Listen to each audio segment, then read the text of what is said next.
as to what's a good score. I know it's a bit premature, but it's looked to play pretty well. Neither side is a very powerful-looking batting lineup, so I think you get anything over 150, 160, you're probably eminently defendable.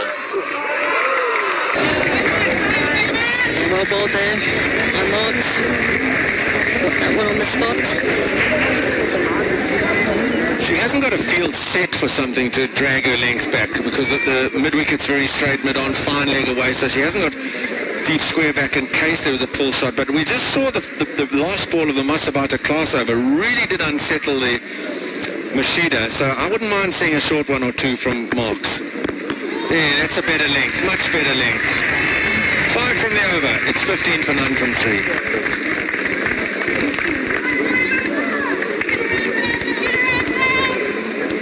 5 off this first over in international cricket for Marks. She'll be glad that one's out the way. Just a steady start there from Bangladesh for the first 3 overs, looking to build a foundation.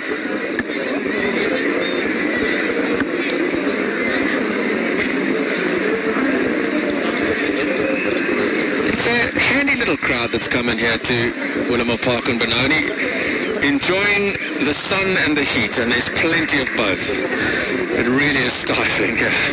Those hot dogs look good as well, Brett. Food looks good, Kaz. Annery Dirksen, who's had a taste at this level of cricket, but had a very good series with a bat up in that emerging tour of Zimbabwe. She starts and it goes round the wicket. Oh my word!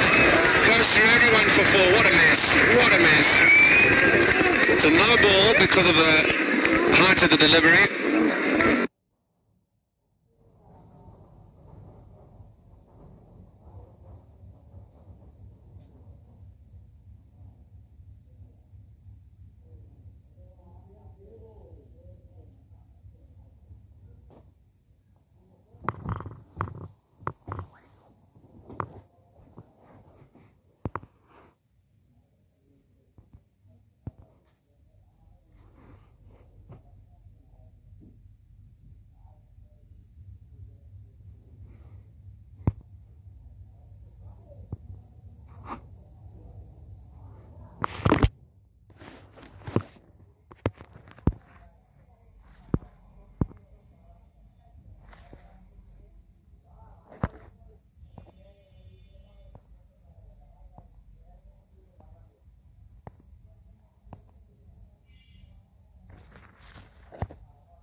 There's probably a bit more pace on this pitch here at Willamette Park than they used to back home in Bangladesh. Oh, almost Yorker length. Poor delivery. But I'm with you, Brett. I want to see that back of a length. Gives the Bangladesh, that is something to think about. Yeah, you can almost see instinctively both the right-hander and the left-hander, Shamima and Mashida. It's their instinct, their first move is to get onto that front foot. And when they've been asked to go back from that position, they've looked hurried.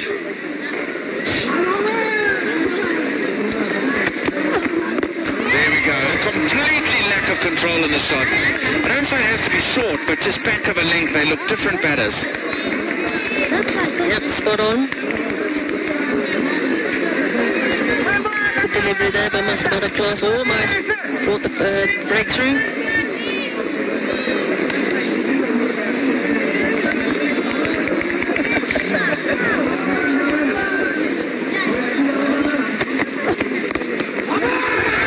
Square to the onside. There was a bit of an agricultural about the stroke, but it's effective nonetheless. It whistles to the square leg boundary.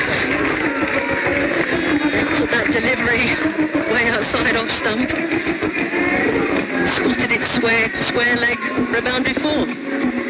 Didn't really time it either. Out of the middle of the bat, came off the bottom of the bat, but got enough on it. Outfield looks good. It looks absolutely lightning here. You're going to get value for shot here. There's no doubt of that. If it pierces the field, it's 4. Very fast indeed. Good crowd in, already making a bit of a racket on this hot Benoni afternoon. Cooler boxes are a necessity.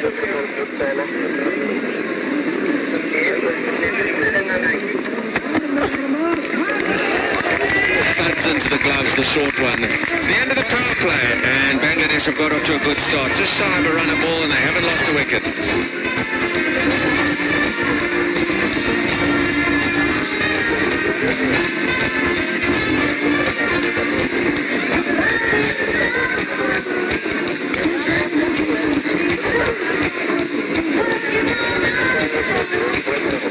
Just having a look at the success of the power play, and it belongs unequivocally to Bangladesh. A sloppy start in the field off the very first ball. There's been any number of full pitches here from Seema or spinner alike. Some sweet shots. And look at it, all to full pitch deliveries. Punched away nicely. That one was a bit of a carve, but effective nonetheless, and Bangladesh will be very pleased with their beginning. 35 for none after the power play.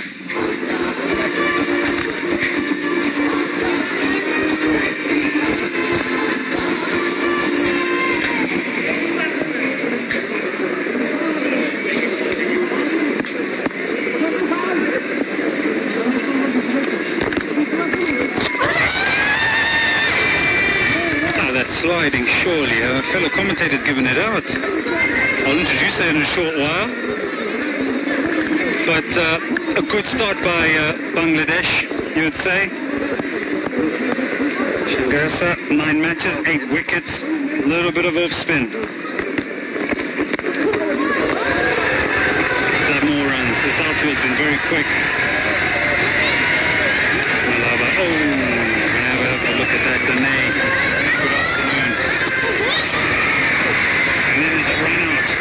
Everything's happening. Good afternoon, Ed. I just went quiet to see what was happening there. Maybe a pull, maybe a run out.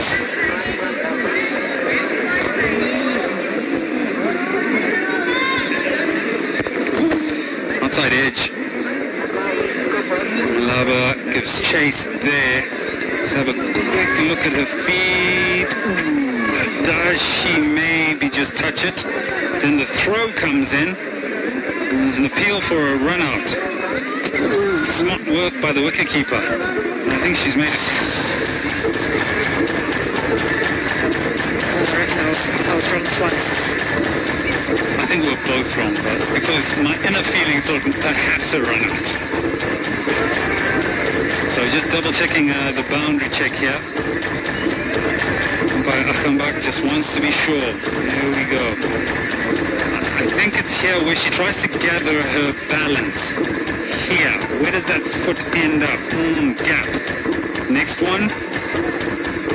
Now she's done well. Maleko Mlaba, Nabi know, is a great dancer, so I'm not surprised that she got that in.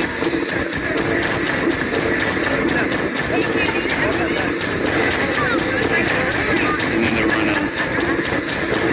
Well, it's a good presence of mind, both from the wicketkeeper and Malava, from a fielding perspective, and also from the batter on that occasion, just to make sure she grounds the bat. So not out. Get play underway. I'm going to come back to this a little bit of phase of play in a short while, Danae, but what a start by Bangladesh with the bat. Yeah, absolutely. But we know that we're going to come out firing. I'd be still a little bit disappointed if I was Bangladesh, just seeing the South Africans bowling at the start. But a good start nonetheless from the Bangladeshis. Full toss, down the wicket. Has it gone all the way for 6? Yes, it has. I think they heard you. But you're right, the bowling has been indifferent.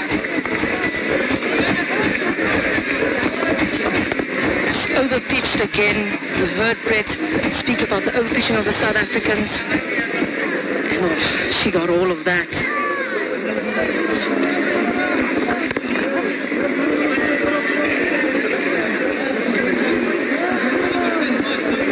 Makes such a good sound off the bat.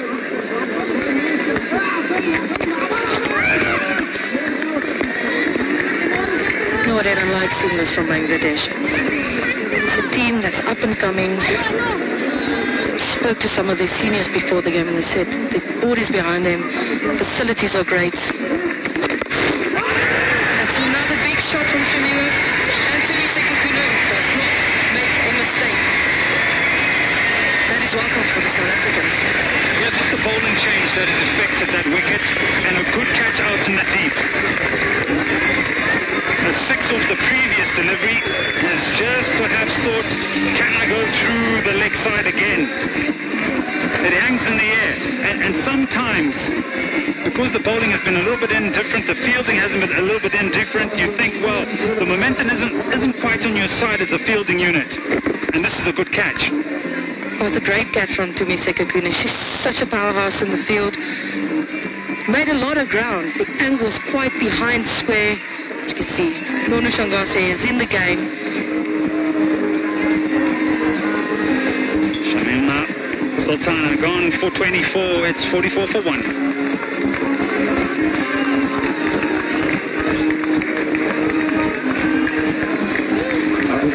That's a key breakthrough here for South Africa. Their bowling did not start well. The fielding wasn't great.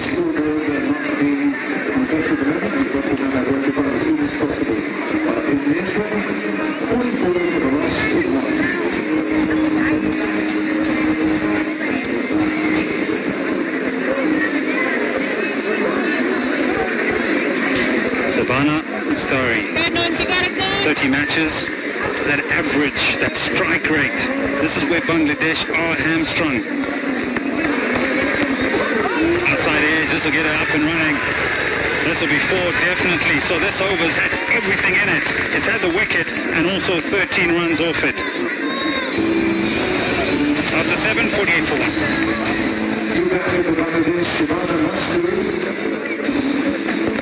1. So just a little bit wider. Sorry. Would be happy. Strike rate of 400. When we look at the stats, what strike rate?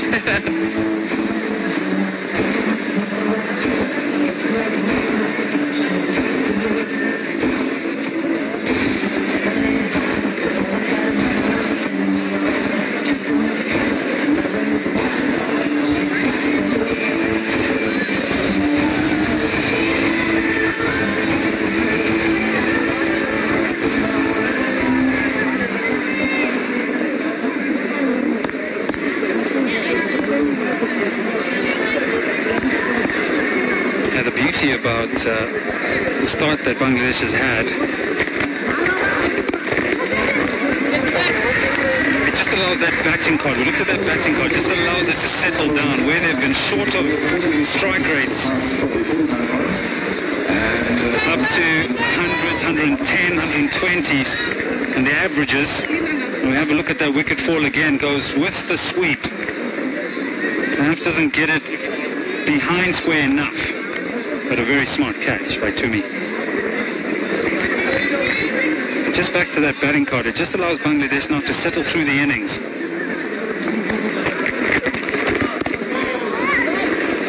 Yeah, absolutely. You know, a lot of teams speak about a brand, and you know, in the past playing Bangladesh, you know, the strike rates weren't there. The strike rates were 60s, 70s, chasing hundreds. But you can see they really want to push the envelope. I'm not going to dial one thing. Hundreds is not good enough in this format anymore. The game has moved rapidly, and to see them move with the, you know, with the game is good to see.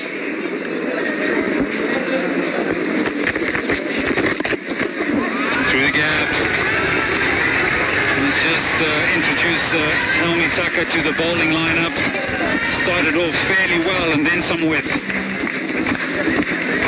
Okay, this frustrates me. Bangladesh is going really well. Outside the bounce, there are only 2 fielders outside. Beanering, throws it wide. We know how strong Bangladesh is, short and wide. Just questioning the tactics from the South Africans. That's very well picked up. I also just think of this from the aspect that they play a lot of spin. So penetrating gaps and rotation of strike is going to be part of their game plan or their mantra. And they've done that really well up to this point.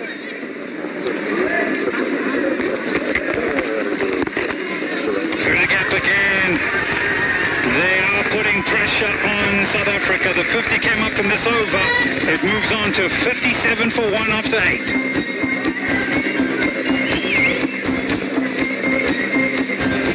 Just again, wide from Mtach. Beautiful, beautiful shot. But again, 2 fielders outside the circle. It's an easy shot, easy boundary.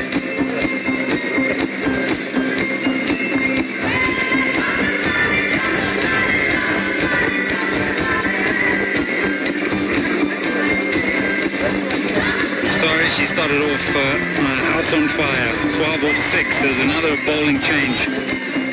Tumisek Kune, who had a good tour of Zimbabwe. There are her numbers.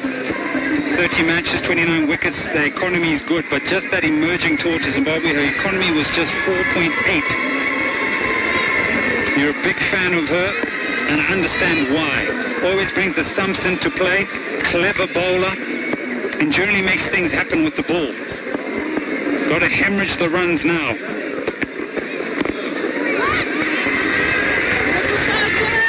Yeah,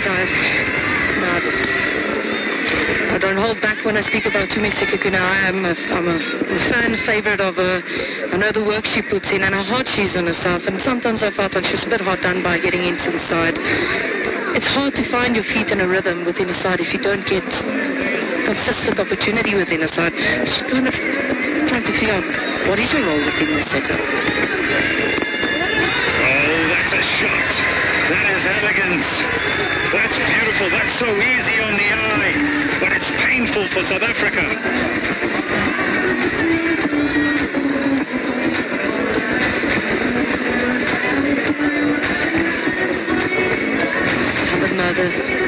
Look at this beautiful lofted cover drive from Rashida. Just over pitch again from the South Africans. Spoke about the field is not being out, only 2 out. Long eventually drops.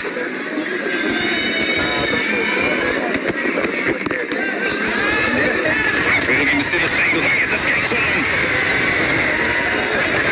Unable to get the ball and try and effect the run out. There's thumbs up from Bangladesh, but for a moment they've been worried. It shows you the intent. It shows you Bangladesh's intent. Running hard. A bit close for comfort. Tasman Bruce is incredibly quick across the field. She picked that up cleanly. Touch and go, as you say it. Tasman Brits standing in for Laura Volfar to just won back-to-back WBBLs.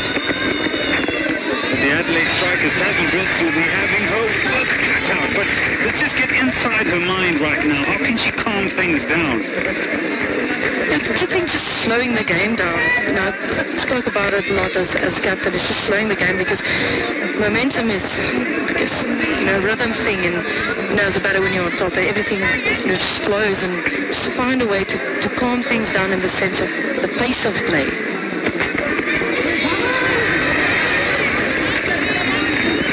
We can do that, and it's important just to bring a context to what we're talking about from her value in the team, where you bring her average, her economy and her strike rate together in the South African setup. She's second in terms of value in the side at 49% for bowling. And the best, not playing anymore, Shannon Nisler. Well, I'm not surprised by that. It's 61%. A steady start. Five runs off the over after 9 and 62 for 1.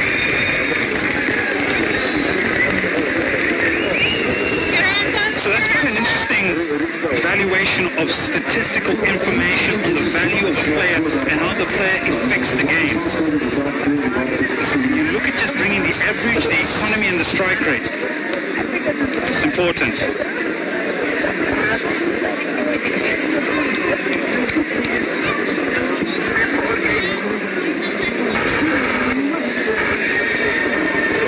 Merger of Bangladesh and South Africa in this women's series, 3 T20s, 3 ODIs. Just coming back to the value of Tumi Sekakune, 14 catches in 30 matches. That is outstanding. So we'll add catches to that valuation. I just don't know about that Curl sitting across the room from me, punching all the numbers through a computer.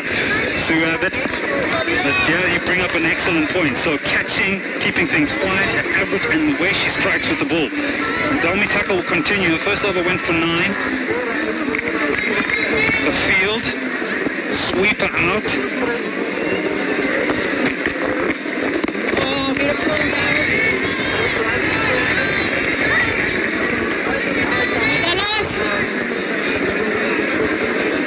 Coming back to Tumi Sekakune, my question here is, what more must she do to get into the side consistently?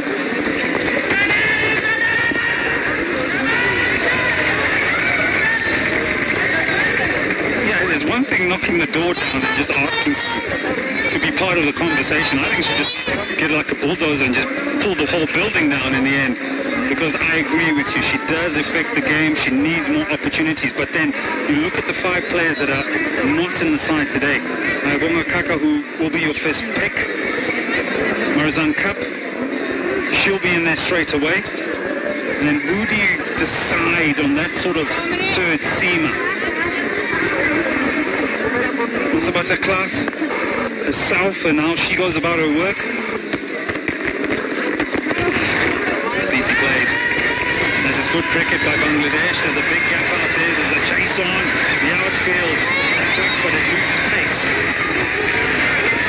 Great running from the Bangladeshi batters again. Great chase from Suneli around that boundary. That was a long run. But this is such good cricket, and the reason I say that is because of how the field is played really fine. Outfield does the rest, and look at the running. It's runs on off, and what is a splendid day here in Benoni. A good cricketing wicket and a fast outfield. Bangladesh are thriving in these conditions from a batting aspect.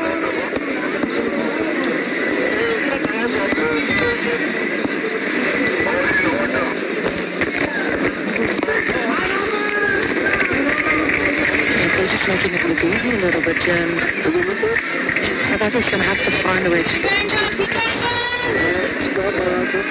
Dots, yes, but 3 in batters, please get themselves in.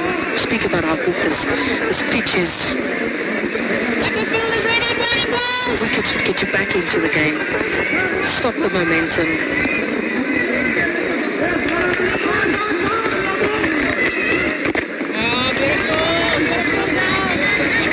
See by the body language of Bangladesh, they're not looking to take too many risks. They just want to play basic cricket within their realms of influence in the game. It's on a bonus, they'll take them. Just look at that particular shot. To end the over. After 10, it's 67 for 1. And it's a hot day in Benoni. It's time for some drinks.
Taking this telecast, we're in Johannesburg, Igoli.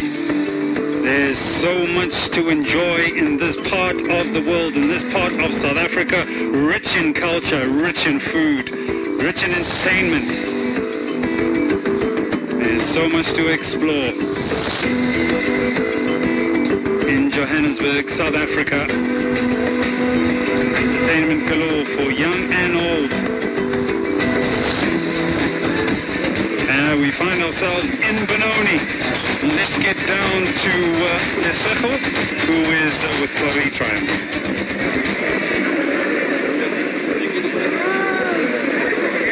I'm surrounded by cricket superstars. We've got Ayabonga Kaka, who's right in front of me, but next to me is Chloe Tryon, who I think is trying to switch sporting codes. You're wearing a basketball shirt. What are you trying to tell us, Chloe? Yeah, I think I might be changing sports a little bit more stressful, I think. And tell us why you're not in the middle. What's going on? Yeah, I got a little bit of injury up in Australia, which is unfortunate, but we had to support the girls and support the team. Hopefully we get a series win. Tell us about how Australia was playing for the Sydney Sixers. I had a good experience. It's always good to play against the legends of the game. Obviously working Charlotte Evans again is always important. It was nice. But yeah, I learned a lot. It was a good 5 weeks there. Unfortunately, couldn't get through, but learned a lot, and I'm happy to be back there. And lastly, how can South Africa win this game against Bangladesh? Look, we need a couple of wickets at the moment. Just trying to reduce the boundaries and try and squeeze them up a little bit as well. Good pressure with them, maybe some slow balls as well, but good fielding and really good batting display. Good fielding, good batting display. Let's hope we'll be able to see that. Back to commentary. There's a little bit of indecision there. Good to see some of the players that are not part of this particular game watching on. Chloe Tryon, who's had a good WBBL with ball and bat in hand, but they'll be missing her out there. Yeah, experience from the vice skipper. It's good to see her out here supporting.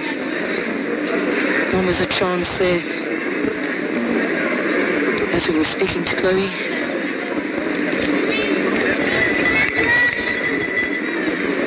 I think that's the main thing today for South Africans is experience. To lose so much experience, it's hard. Where do you feel that? I'll pose the question, I'll answer it and I'll try and pose it back to you. In the sense that, in the build-up I mentioned, Under 19 World Cup was here. The Women's T20 World Cup was here. And then you've had a number of bilateral series where you've had a squad and a number of players part of that prior to going on tour. Then the experience goes away to tour. Then the emerging side then goes to Zimbabwe preparing for this particular one. Then you're going to Australia. So there's a lot of cricket on offer. Within that, that's where I feel you need to take a few risks to ensure the transition is seamless. Absolutely, I cannot agree more. I thought that South Africa missed a bit of a trick in this series, getting a little bit of the young blood. You know, only one debutant. I expected a little bit more.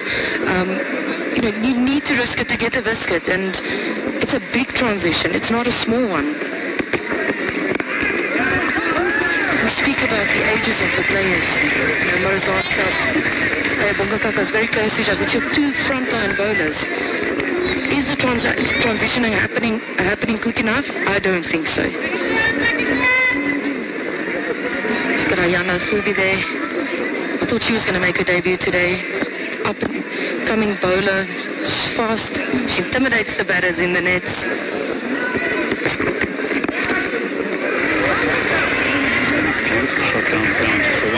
I agree with you. I think she gets 4 for 50 and a 3 for 16 against the Free State women recently. So she's in good bowling form, going away with the emerging side to Zimbabwe. So again, she's already said to you, you know, I'm ready. I want the opportunity. But, you know, does she come in the next game? That's the thing. Then Marks misses out. It's such an interesting conversation. There's one delivery to go here. I'll bring you in a short while. And an important conversation, because there's a bigger picture to cricket. I'm not talking about men's, women's. I'm talking about cricket in general. If your cricket is healthy, generally competition is healthy and transition is good. 11 gone.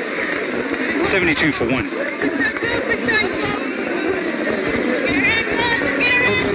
Is a very, very serious message in your support about cricket South Africa.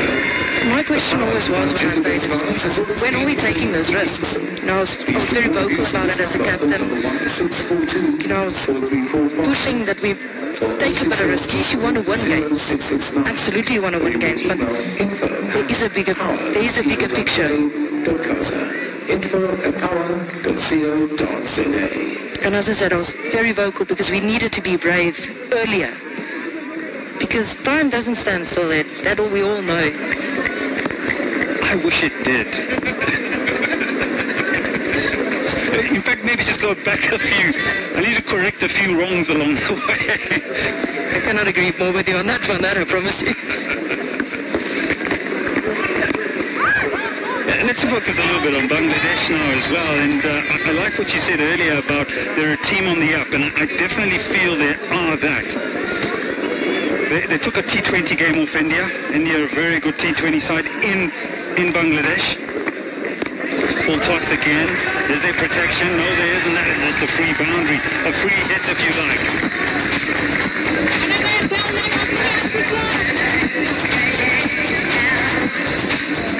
The theme of the day for me, it's just the overpitching of the South African bowlers.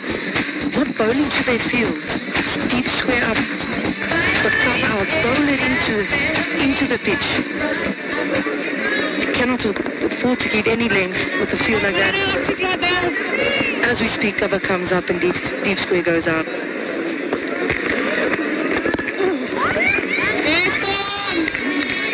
That's better, coming around the wicket. Attacking the stumps, going into the wickets. You can actually slide that angle. Look at Shanara Akhtar, just 16 years of age, being thrust into the international game. It's easier said than done, and I said I want to focus a little bit on Bangladesh. We've already got 2 deliveries after this. This has gone quickly, but they have the numbers to do that as well, and they're being given those opportunities. 2 nations collide here in Benoni, both in transition. Well, when you said 16, the only thing I thought was, oh, those were the days. Oh, my word. Give anything to be 16 and coming into women's cricket. But But yeah, they've got the numbers.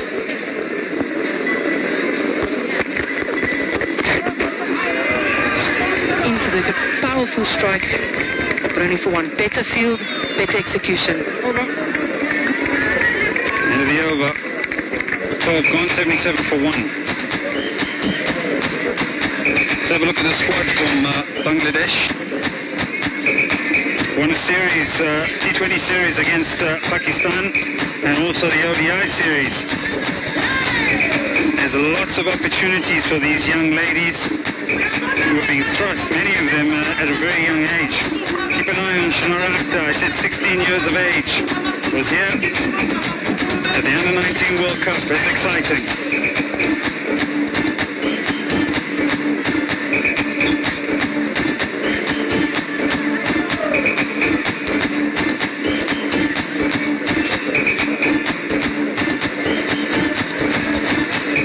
Still holding all the aces here. 77 for 1 after 12. The run rate hovering around 6.5 to the over. As South Africa try and ring the changes. Here's the debutant, Elise Marie Marks, driven through cover, but there's a sweeper there, so it's just 1. We were debating while we were just off air, Kaz, as to what could South Africa realistically, in their best equation, hold Bangladesh too, because 78 with 9 wickets in the bank. We were sort of going, well, if they can keep them to 140, they would have done a tremendous job. Yep, they would be, right, if that was the case. But Bangladesh, still 1 wicket down, so the platform is being laid there to push on further into the innings. Too many of those, too many wides. Extras sitting at 9. 4 wides, 5 no balls. It's too many extra balls. Yeah, just too much inconsistency. Short, wide, full tosses. Full tosses have been the bane of their existence. They're into double figures, which is way too high for international quality players. That'll be a wide. So I think it's the right choice to try that delivery. Elise Marie Marks back into the attack, a second over in international cricket. Yeah, I don't mind seeing that, because we've seen a trend that Bangladesh batters haven't been as comfortable to the short pitch ball, so you might as well have a go. It's changed, they don't get on the front foot so freely if they know they can get it up their nose. Bigger field for LBW. Maybe just drifting down the leg side. Fuller delivery there. Umpire didn't want to know that one. It was definitely going down the leg side. But I wonder if the footwork was just a little bit constrained because of the previous delivery. Or is it going to be another short one? She's got the pace to unsettle me. Not getting forward.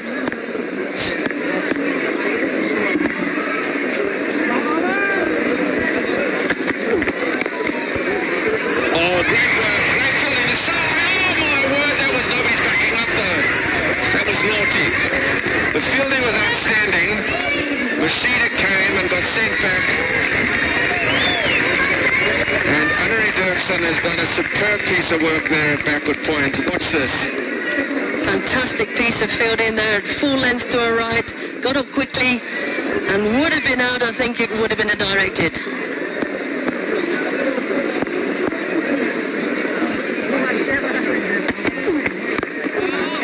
Moments like that, it hasn't been a really good day at all for South Africa in the field, mostly with the ball, but moments like that from Annery Dirksen can just lift a mood, because everybody goes, well, if she can do it, we can. It just lifts the whole spirit. There's a smile about, there's a bit more bubble, there's a bit more energy in the field. It takes a special moment. Yeah, it just seems to ignite something. Sliced in the air to the backfielder in the deep, and it's on the bounce. She had to make a decision to Sekikuni whether to attack and try and get under the catch. I think she probably made the right one. I think it was too far in front of her to really make it into a catching attempt. Just settled for the single.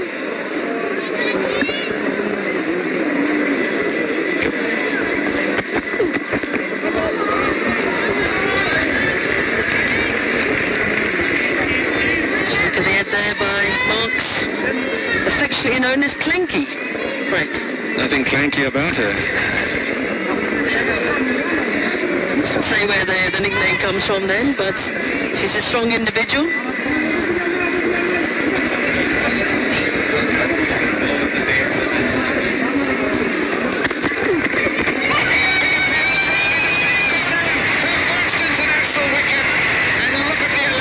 From Elise Marie Marks. The debut game, she's got one just to lift back a touch. It's the length that's so good because it's caught her on the crease. And Mastori has to go, and South Africa get their second. Elise Marie Marks, the first international wicket. LBW beautifully bowled actually, got her on the back foot. Hit her right in front of those stumps, and Laura Agerberg obliging with raising that finger. Complete elation for Elise Marie Marks. Disappointment for Shavana Mostari. She's out for 16. It's 83 for 2.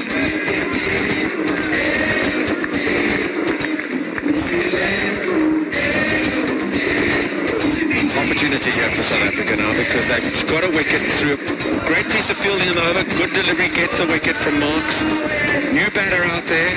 Just a chance to perhaps put a bit of a squeeze on an overs 14 to 16 and try and keep Bangladesh under that 150-140 mark. New batting is Nigar Sultana. Yeah, it's just the wicket that South Africa needed. It's the captain of Bangladesh. New batter to the crease.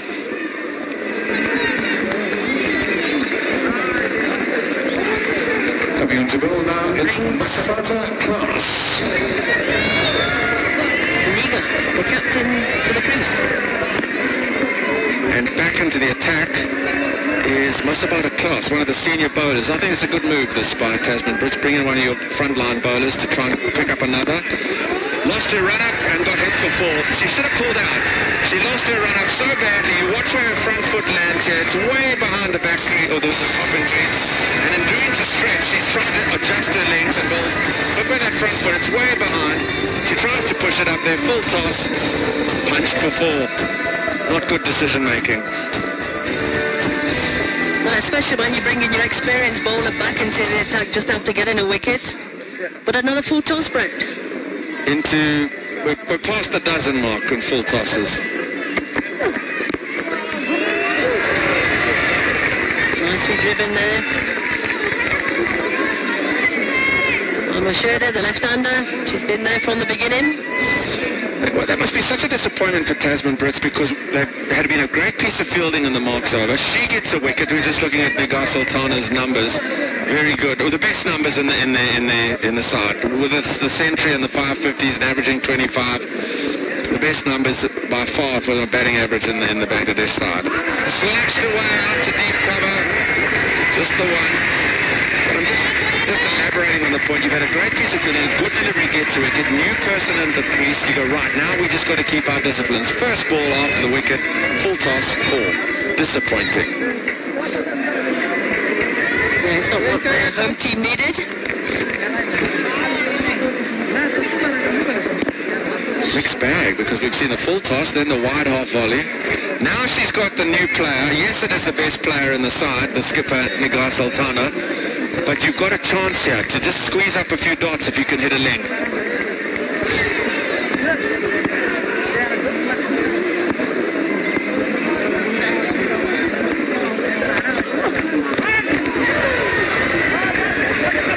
Just a single there, the skipper off the mark. A single. Interestingly, a short ball, so maybe that's something that they're looking at to bowl to the captain early on. Yeah, I don't mind this at all. You can see the lack of control. I mean, it's got a bottom edge. Could easily have been a top edge. It's just something that was unanticipated first ball. Mashuda Khatun has been very good today. Stylish left-hander, very elegant player.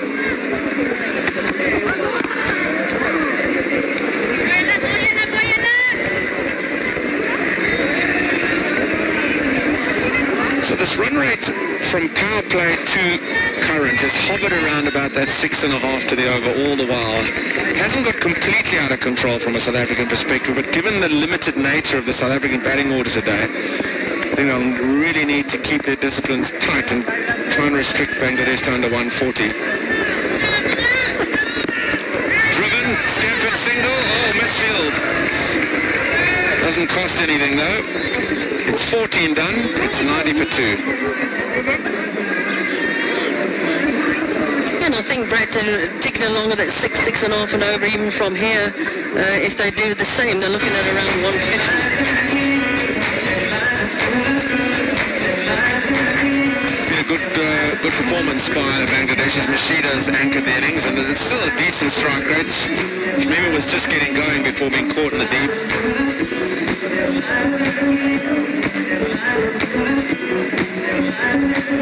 South Africa have been their own worst enemies with the ball. Look at all those extras. 5 no balls, 6 wides.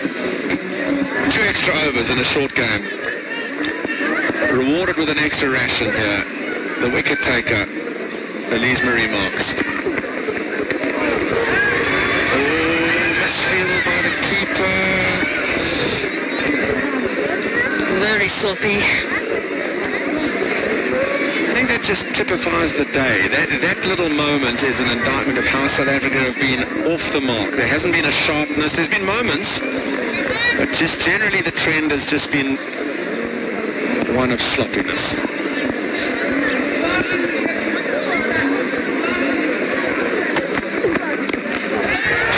Strike back over the bowler's head. That's a super stroke from the left-hander. Away for 4. Yeah, that's a magnificent strike there. Like a cartoon. It was full and it was in the slot. She went downtown.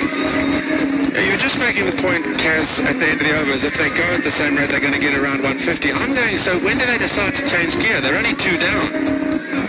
We've got 5 overs after this one, plenty of wickets in the shed and batting to come. I think it should just be all-out attack now, really try and put the pressure completely on South Africa in the field.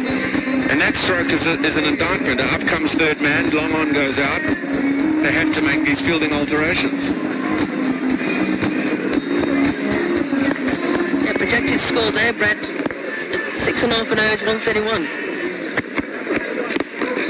Another full toss.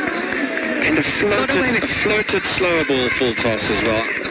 I admire the thought process of, well, we just got to try and change the pace, but it was really telegraphed. It was almost as if an action change and just stopped at the crease and just looped it up there. This is all very new for Elise Marks. Yeah, You know, she's coming up from the domestic level to the international level, just finding her feet. But to work out, you know, the length that you bowl, the field that you have, I think it's, you know, between her and the captain is something that she'll learn and grow into. What I like about her is she's got wheels, she's got pace, she's got the height that gets some bounce, she's got energy at the crease. I'd like to see more of that. Just hit the pitch hard. Like that.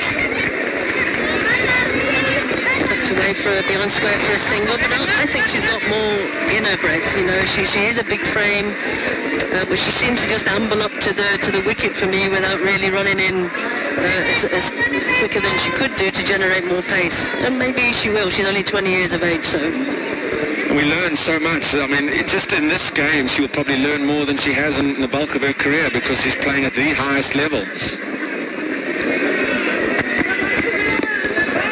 Nicely punched out to long on. Good over this for Bangladesh. Getting towards the double figures per over mark, which I think they need in these last 5 overs. They've got to be thinking 150. 150 probably puts the game away if they can get there. I think it's minimum right now, Brett, just with those 2 wickets down.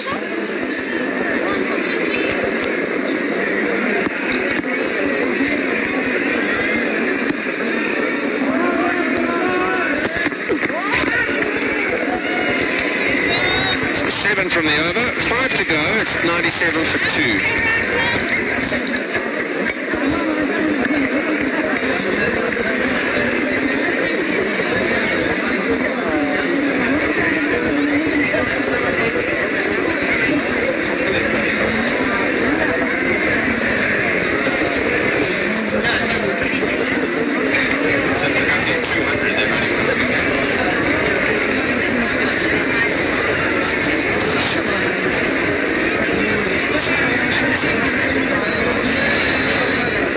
focusing on the ladies here in Willamore Park, there's a massive tour inbound India coming.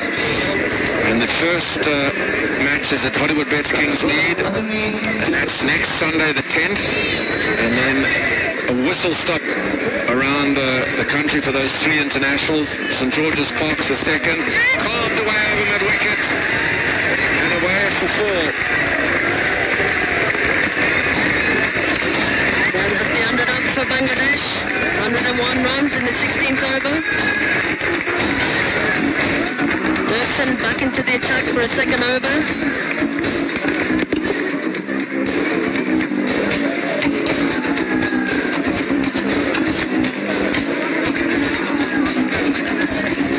Loving it.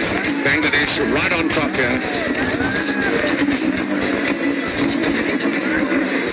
I like the hat, yeah. Half century in sight for Mashida Khatun. She's only made 3 50s in T20 cricket, international cricket so far, her best being 77 not out. And that's in 35 T20s that she's played. So this is an above average performance by Mashida Khatun.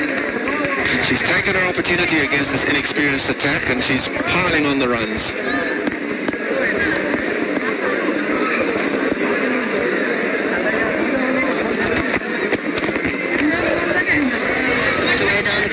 Just for a single. It's a big ask for me for Dirksen and Brett. Coming back in the 16th over, got a well set batsman, okay, a new batsman in. Got a first over going for 12. Yeah, I'm thinking Tasman Brits is trying to juggle who's going to be death. I mean, Wasabata Klaas is normally one of her bankers at the death. She hasn't been top of her game today. Will she go Elise Marie Marks, the debutante, to finish off? She's bowled 3.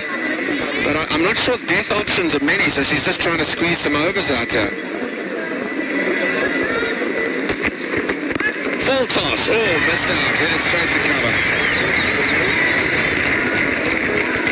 Yep, got away with that one. A dot ball. Delmarie Tucker felt that one, Brett. Yeah, this was whistled, but it should have found the gap. It's full toss. The umpteenth full toss.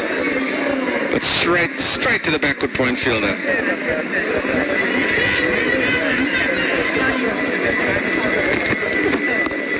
Nicely angled for a single.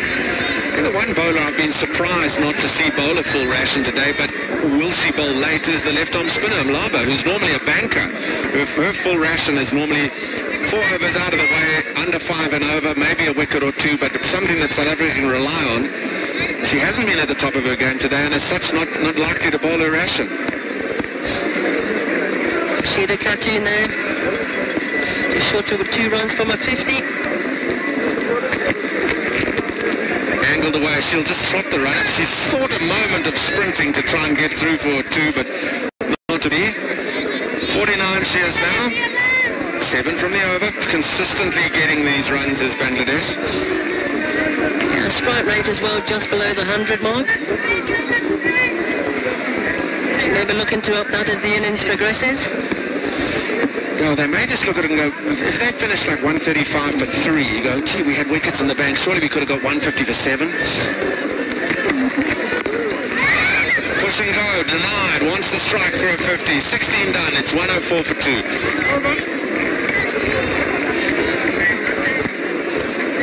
That's in the 16th over, the Williams Cup back for 4 for a loss of 2 wickets on Bangladesh, with 4 overs left in their innings. And because Bangladesh won the toss, they elected to bat first this afternoon in this first T20 international match.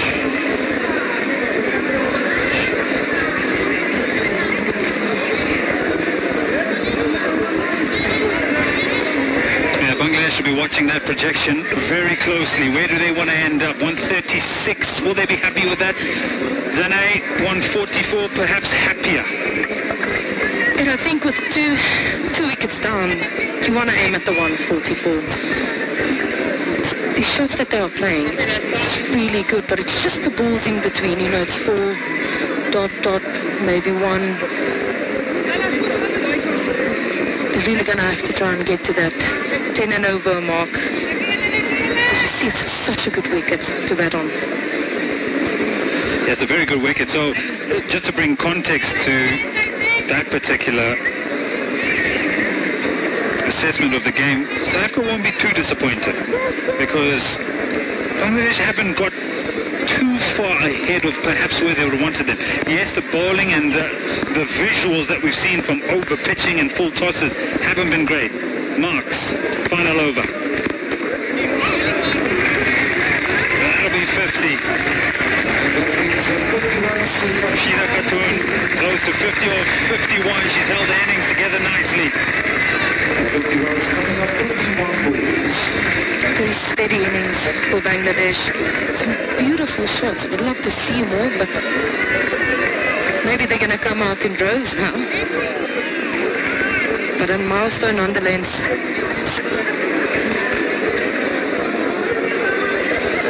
Yeah, that strike rate perhaps could have been close to that 110. However, she's been able to put up her fourth 50 in T20 internationals.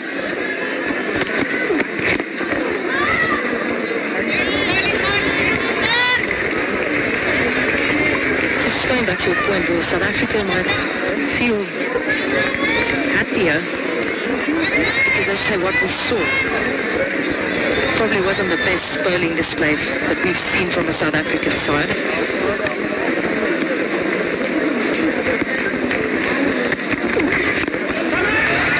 That's a beautiful shot. Really nicely played. That'll add some impetus.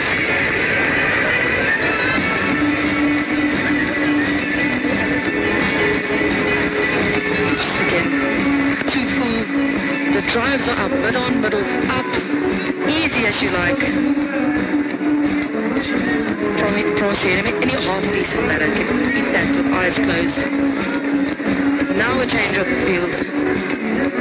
Third man, fine leg up.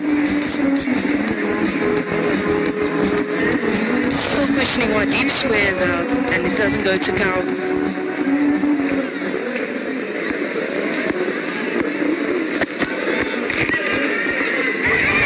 Of fielding takes certain runs.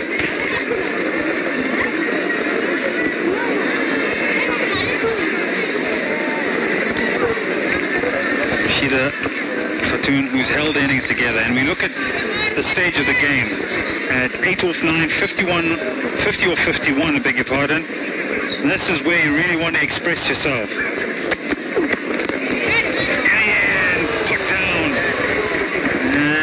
She hurt herself in the process. Ooh, just the fact that she's just clenching that left hand. I hope it's not the webbing. Yes, it did. That was almost immediately she clenched the hand. Looks like it hit the fingers really oddly. I can tell you a thing or two of an odd finger break. We call that a drumstick. Just goes tight. Yeah, she looks like she's okay. It'll hurt, but got to get the job done. Through the leg side. They'll be looking for two here, and they'll be getting it comfortably. So at the end of this particular over,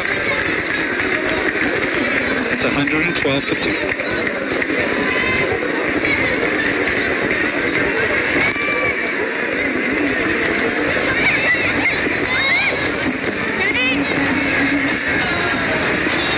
Running really well.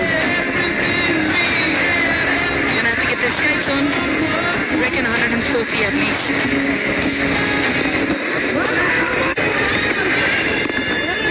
Shida Khatun, 52 of 53, 6 fours. This is how she's gone about her work here. She's taken full toll. I think you look at these highlight packages, there's a lot of timing there. There's not a great deal of power and bludgeoning of the ball. Just getting into a good position and playing decent cricket shots. Malaba into the attack, and she's met with a smart piece of cricket.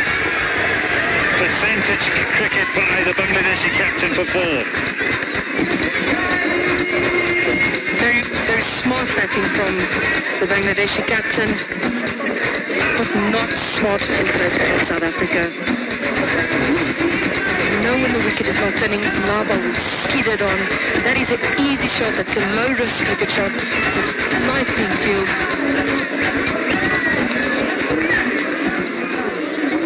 Eventually, mid-wicket goes into short fine, short 45.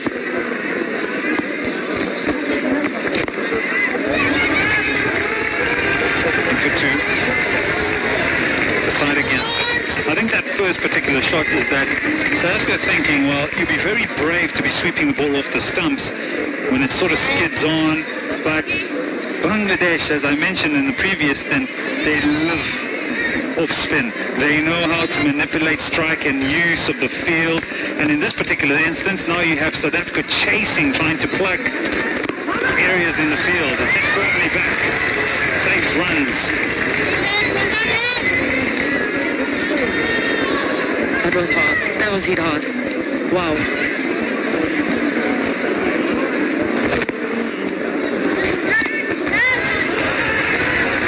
You can see this opening up the Bangladesh stage. You can see the intent. It's less than 2.5 overs left. Have to maximize. 2, you would say, in batters. Tell you what, Mlava's bowling really well.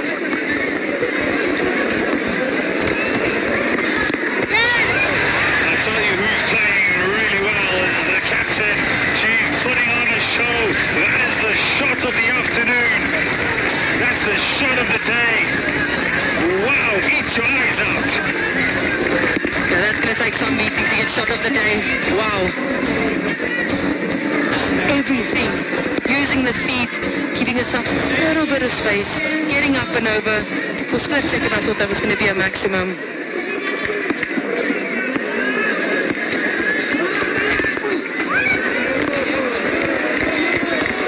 Some serious shots in this over. 10 off it. 122 for 2. Yeah, the impetus and the desire now to get to a total fully on the go. 2 overs to go here for Bangladesh. Just the 2 wickets they've lost. And the captain, Sultana, has been perfect in her foil. And it's mainly due to that foundation that has been set up. A sun-baked Benoni, Wallamore Park, bowlers used thus far.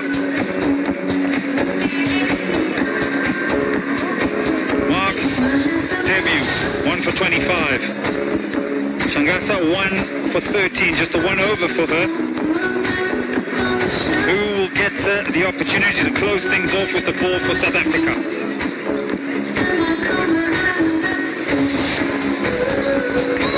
We had a big conversation about Tumiseka Kunen. Again, 2 overs, 10 runs. She's not going to finish her ball. What more, Ed? Look at where Sheeda is set up in that particular instance, right in front of the stumps, looking to free up the offside. I agree with you. Kune, just the 2 overs, went for 10 runs, hasn't been able to bowl her few quota and will not.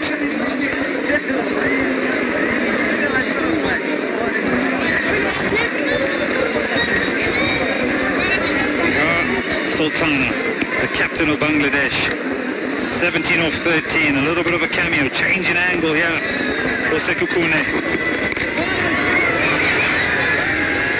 It's in the gap, the bowling has been good today and it will continue to be good. Yeah, it's a massive gap on the leg side, square leg up, just out of peak, and Kalkuna just looks very straight. It's a smart batting, getting inside the line. She gets half of a bat square. She knows that's going to race away.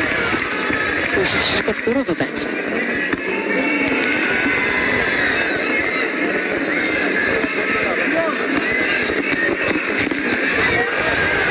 That's it firmly. Good sound off the bat, but finds the fielder. So South will be happy with that. I think happy to get away the dangerous skipper off strike.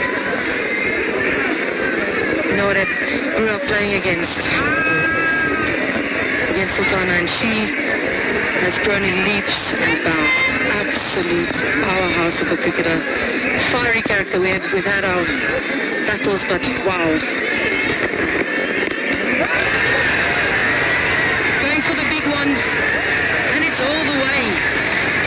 Rashida just letting loose now. I mentioned just starving the skipper who's come in and taken the bowling on. Rashida Khatun, she has said, well, I've had enough. Through the leg side, it's a slower delivery. She meets it, she goes at it, and goes all the way for 6. Lovely swing of the bat, beautiful timing. This time straighter, but finds the fielder. These overs are good ones for Bangladesh. And that's the 50 partnership. And what a partnership it was. Always for Bangladesh. Just 55 balls. That's what you want to see. Well and truly on top at the moment. I'd like to see the keeper come up here. Just to keep the batters in the crease. We saw with the previous 6. Way outside of a crease coming at the ball. Smart. Clever, but she doesn't get all of it. I can see the intention. Looking for a second, decide against it. And smartly so. 12 off the over, 134 for 2.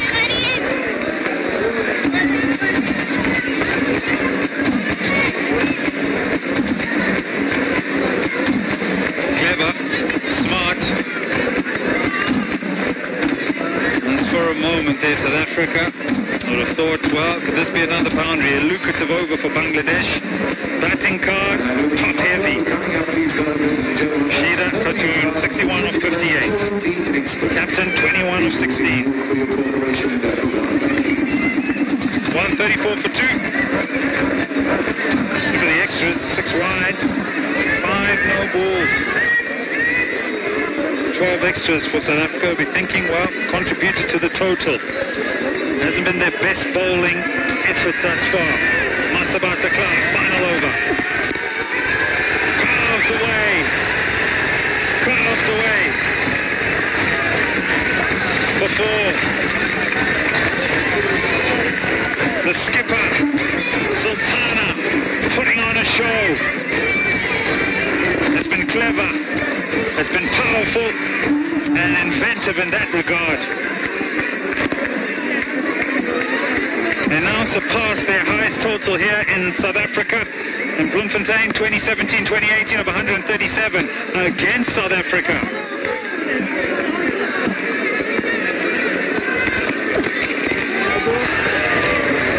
That'll be wide.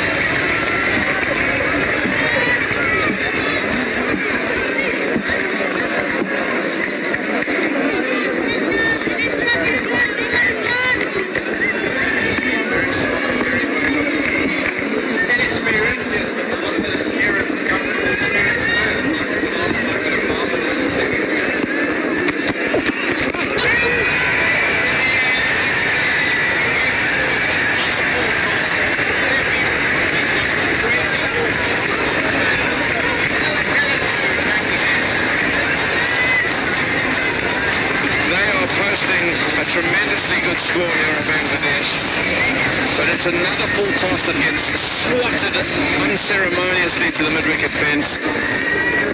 South Africa are going to have to bat very well to chase this down. It's a good pitch, yes, but the bowling has been indifferent. You'd expect Bangladesh to bowl better than this. Oh,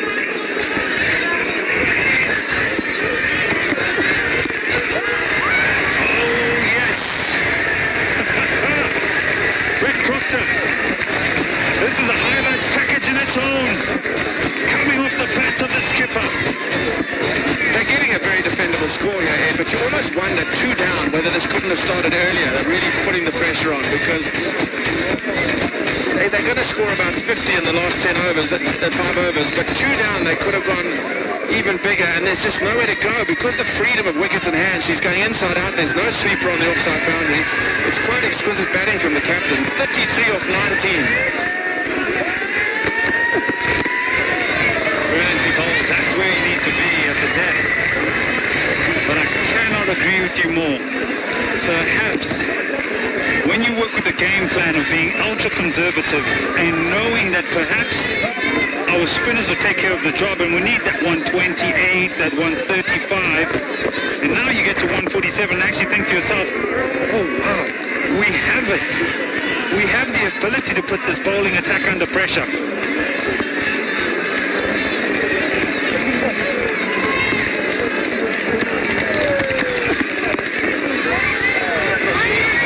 Single, but again the plan is obvious. Everybody's up in the ring to the offside. She's going to just give herself room to try and latch through cover, which she's done so successfully through the bulk of this over. 150 beckons, and Ed Rainsford, you'd back most sides in the women's game to defend 150 in a T20 game. I tell you what, I just believe the women's game has gone up. The standard is so high. The margin of errors are so small. However, we did see South Africa defend 155 here against New Zealand in their last T20. Carved away out to the deep. Will they try and take the arm on? The fielding secure. No, they'll settle for just the single. So they're just shy of the 150 mark, but it's been a very good batting performance. 149 posted. But take away the wickets down. Could they have gone a little early and got something like 165 for 5? Who knows? That could be a bit ultra-critical. Because I think if you'd offered Bangladesh 149 at the beginning of the innings, they might have been content with that. Because as you say, they'll back their spinners to control the overs. I think they'd have taken it and locked it in the vault and be happy with that 149, but I do agree with you.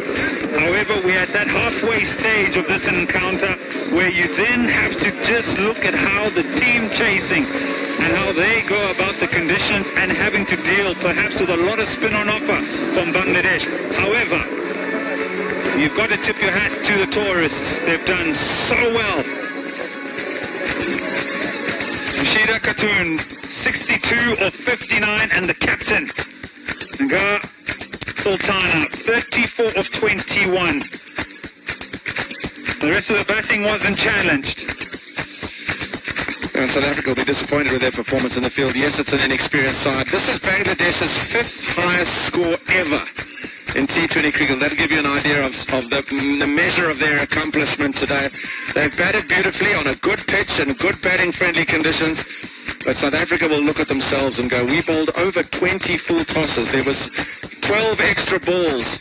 Look at that. 5 no balls, 7 wides. That's just too many. In a 20-over game, you're giving them 10% more deliveries and the extra runs. It's just too free. It was too free and easy. Who bowled well for South Africa? It's hard to really find someone that was impressive, but you have to put your hand up for Elise Marie Marks on debut to put out probably the best performance. Got the 1 wicket with a lovely delivery that nipped back. But going at 6.25 to the over, she was the pick of the bowler. South Africa are going to have to play out of their shoes to win this one. They need a massive 150 to win.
First innings done and dusted, and we see Bangladesh managed to get a score of 149 for 2. I'm joined by Dane as well as Karen Smithies. Bangladesh batted exceptionally well. 149, is that a good score? Yeah, I think so. I think they were looking around that 150 mark at the beginning. I guess disappointed that they couldn't push on. They were only 2 wickets down, so maybe they could push it to like 170, losing 5 or 6 wickets. But I think they were pretty happy with that on the first run. Let's talk about that partnership between Mashida as well as the captain Jyoti. That was crucial to get them to 149. Absolutely. Initially took their time to get, the pace of the wicket. But my, when they decided it's pedal to the metal, those shots, especially from the captain going over extra, any cricket lover just absolutely loves seeing that. But I agree with Karen. I think they left a bit out there, especially the way they hit the ball. I almost felt that they held back. But again, constructive partnership was good to the eye. And I want us to specifically speak about Mashida because she was able to lay the foundation for Bangladesh. Yeah, the left-hander, the only left-hander in the lineup, so she was really the one that they all played around, and she stood her ground and finished it on 60 odd of a runner ball, just over a runner ball. But I think a strike rate in there as well. A strike rate looked to up it in that ladder overs to get it up to around 120. I think she could have done that. But she played a solid innings. She kept the innings together. She played really solid strokes all around the ground. And really kept the innings together. And when we look at South Africa, they weren't able to keep the innings together as far as the bowling is concerned. I mean, you weren't too quite happy with how they went about with the ball, Dane? Yeah, I was jumping up and down in the comms box. It didn't make sense. The fields didn't add up to the lines and the lengths. It just looks like South Africa was chasing. And, a lot of voices on the field as well, which I didn't like because a bowler's mind's going to become clouded. So for me, it wasn't good to watch. I love this team with all my heart. It was just not good to watch. But first game, it may be jitters, some young and inexperienced. Hope so. And something else we saw as far as the bowling is concerned is a lot of full tosses, right, Karen? Yeah, no, there was a hell of a lot of full tosses early on. A lot of width offered as well. Not sure what lengths to bowl either. So they were pretty unsure. And I think, with the inexperience in the bowling lineup as well, I think bowling 2 inexperienced bowlers in the power play on the 4th and 5th over was quite a bit asked for them. Elise Murray-Marks. She's coming in for the very first time. Didn't start off too well, but at least she got herself a wicket. The first debut wicket. There's nothing more special than that. And she didn't go bad as well. Full quota of 4 overs, only went for 6.25. That's a great debut. Got a half a chance over the catch as well. But looking at that, the bowling ladder, I don't think the South Africans can be too happy with that display. Shangase, on the other hand, we see her only getting 1 opportunity, 1 over 13. I mean, that's quite expensive, isn't it? No, it is. And, 7 overs, 7 bowlers bowled as well, which tells me they're not really sure who and where to bowl in certain areas. And I know I was on commentary with Brett, and who's going to bowl in the death period there. They brought Sakakuna back for 1 over, again in the 17th over, I think it was. And Klaas obviously finishing up there. But it was, I think it was an indifferent effort throughout today for the South African bowlers. Karen, I want us to go back to I'll bring you in, don't worry. Karen, I want us to go back to Elise Murray-Marks. I know you know her very well, and you were quite happy to see her being kept today. Yeah, no, I think it's well deserved. She's a youngster. She's still 20 years of age, but she's a good potential all-rounder. She's a strong person, strong personality. But there she'll never forget this day, that's for sure. Playing in her own province as well, I guess, in Gauteng, although not at Centurion. But she bowled really, her first wicket there, well, the emotion all coming in at once. But yeah, well deserved, and I'm sure we'll see more of it to come. Then let me give you your moment. It's your time to shine. You wanted to say something a little earlier on? Oh no, I just wanted to add on Karen's point, but I think it's irrelevant now. I just think crucial stages. The captain didn't use the senior bowlers. I get that you need to give the young ones chances, but identify the crucial stages, get your seniors in to do the job, stem the flow of runs, and just calm things down. You need your experience. Yeah, I think to bring that stability, because it is an experienced lineup, and you've got to use your experienced bowlers to bring that stability. You definitely do, experienced bowlers, and hopefully we'll see the experience coming through as far as the batting is concerned in the second innings. And we're moving right into it after this break, and that's the first T20 international between South Africa and Bangladesh.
thriving metropolis that is Johannesburg, the economic capital of South Africa, and Benoni is just to the east of Johannesburg, and that is where we find ourselves today at Willamore Park with South Africa having to chase down a very handy 149 for 2 made by Bangladesh. South Africa have only had to chase 150 plus 7 times in their history. They have successfully on 5 occasions, however, but Danae Finiko, they're going to have to bat pretty well to get 150 here today. Absolutely, Brett. So, especially with the Bangladesh bowling attack, a lot of spinners going to come their way. A lot of rest on the stand-in skipper's shoulders, trying to get South Africa off to a good start. And then Anneke Bosch on the other side, not the usual opening pair. I think from a South African perspective, what I'd like to see, Danae, is they were very indifferent in the field. The bowling was sloppy. The fielding, but for moments of brilliance, was pretty second-hand. But if they can, they probably had a bit of a, what's that dressing down from Hilton Maroing, but just, come on, we're better than this.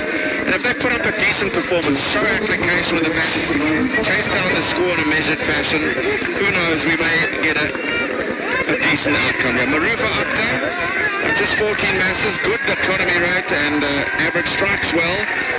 and is going to bowl seam up with a slip in place from the chalet's end. And as Danae van Niekerk says, not the normal opening pair. Tasman Brits without Laura Wolfhard, who's probably still on a plane somewhere over the Indian Ocean or close to back to South Africa. She's got Annika Bosch as her partner today, and it's Bosch who is on strike to Marufa Akhtar. We're underway, looking for 150. Punched off the back for good stroke, but for nothing. That's only one ball. We watched the whole innings, and just seeing that shot from Annika Bosch, I'd be smiling. It looked good. It looks a good wicket. Not too much movement. I know it's just the first ball, but I'd be like, Skip, we're on ya. Yeah, I know, and that's the one thing, the point you make is so valid, Danae. The pitch has played really well. I thought at one stage it might be because it looked very dry, it might be a bit slow, but my word, it's come onto the bat nicely and been good for batting. Digging out the Yorker. We had a good point, Brett, where you said, you just need to apply themselves. If you apply yourself, see, get value for your shots. But an inward movement. Yeah, I can draw a line through South Africa's men's side's performance in the 50 over World Cup in terms of how to approach about constructing innings. It's not always about you've got to maximise the power play. I mean, we saw signs of how you can dominate towards the back of the innings with just a cool head. That'll be the first run, wide down the leg side.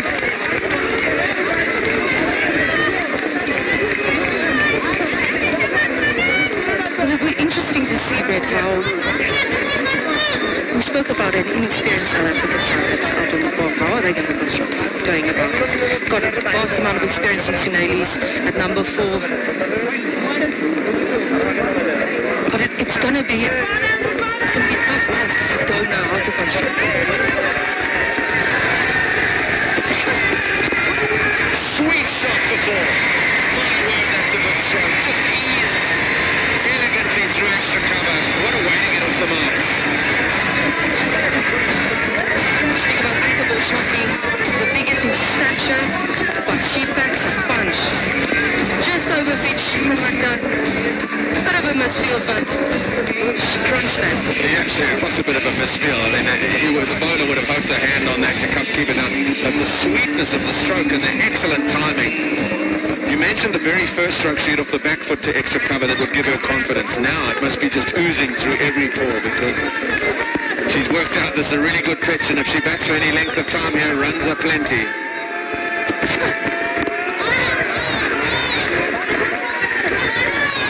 I heard you in the first inning speak about the lengths that South Africa space bowlers bowled, and they were very full. And just watching the Bangladeshi bowler, just even though it's the first over, it's too full. The moment she pulled it back just a little bit, that natural length, hitting the top part of the bat, that's where the trouble is. I'd be interested to hear your thoughts of why, or is it just inaccuracy in terms of execution, or was it a plan? Punched away off the hip, that's nicely played out towards the regulars. Outfield is really fast. It's incredibly fast. It goes for 4. It was no more than a defensive turn of the wrists, and she's timed it so sweetly. Wow. That's all I can say, wow. It's one of the toughest shots to play. The timing has to be spot on. Played it late, under eyes, rolled the wrist at the right time. Again, this just shows you how good pitch this is, a batting pitch. We'll have time between overs to go back to that thought, but I was not sure whether it was actual plan by South Africa to go ultra full or whether it was just an inability to execute a different plan. Pause with that thought as we finish this over. Third man up in the ring, deep at wicket out. Driven again, not through. Good first over from South Africa, 9 from it.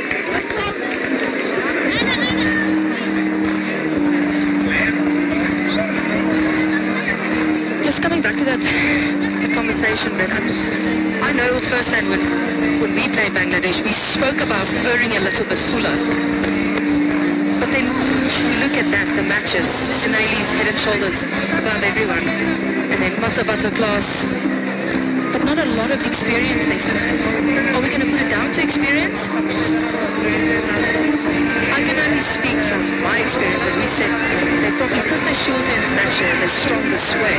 So we'd rather err a little bit fuller, but sense distance. If you're saying full, you're not saying our body height. Did it make a difference where you were playing as well? I can understand on pitches that had no bounce and carry that perhaps go fuller, but yeah, every time the South Africa went short, not just a bouncer length, but back of a length, the Bangladeshis looked a little bit uncomfortable. Anyhow, that's something that South Africa will have to work on when they go to Kimberley for the next two T20s. Here's what we expected to see. Nahida Akhtar into the attack with spin early, and those are excellent numbers, averaging mid-teens at an under-runner ball, quality bowler. Tell you what, I hate the facing her. Oh my.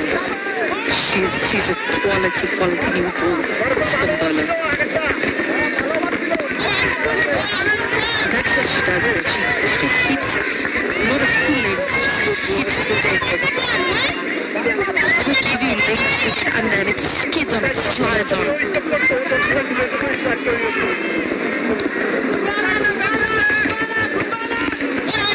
Scattered single, there's a shot, oh, close.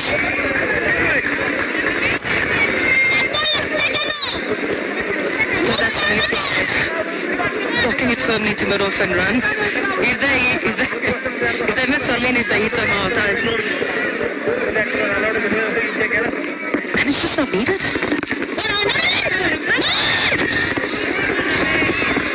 She actually might have been in. She's a good athlete, Tasman Brits. Yeah, she would have been in. The pickup was probably a little bit protracted. It wasn't attacking the ball to try and get the shy away and seize the opportunity. There certainly was. Now to Bosch. Lovely pace as well. It's just such a hard length to get away. It's not there to get underneath it. Yeah, that's probably where I was going to go. Do you have time to be able to get down the wicket to her or not? Pause with that. Oh, good shot. Down on one knee, helping it on with the angle. That's excellent batting for Annika Bosch. Well, Annika Bosch is certainly bringing it for the South Africans. Getting the crowd excited. Gathering a little bit on the leg side. Going down on one. It's days like this that just could turn around a career, because she's been an in-and-out player. She had a particularly good tour of the subcontinent some years back, probably not in the too distant past. She got a couple of 50s. But if she takes this chance here today when South Africa's a bit thin, the fulcrum of their side is out through injury or unavailability, nicely down the ground line, she could entrench herself in the upper order. I think there's a time within this setup where you can, make sure that you become there's a fixture within the side more consistently. It's now, transforming.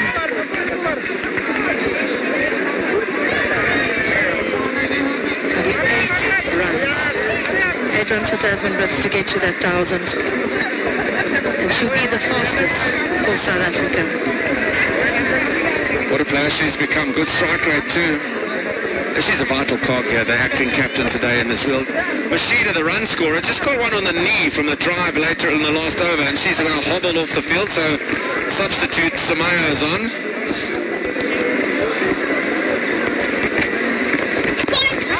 Nicely played.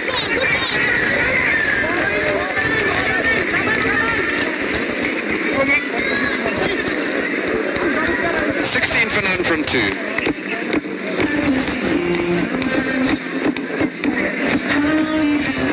She's backing up. This is the reason for the injury, and it's got her on the shin. Thought it was the knee, but that's going to, already the pain starts to creep through that left leg. Pants up, big bruise, only part of the shin.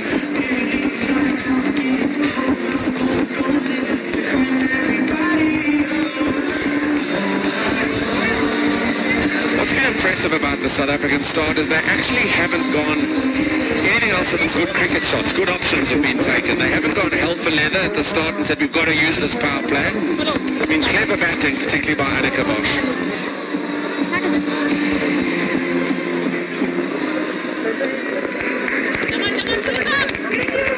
Change of bowling. Sharifa Khatun. full toss down the ground for one. I'll say one. Yeah, the fielding is relatively secure. Yeah, the South Africans just trotting up and down. Sure, the South African batters know a lot of spin is going to come their way. Plans, execution, good shots, as you say, Brett.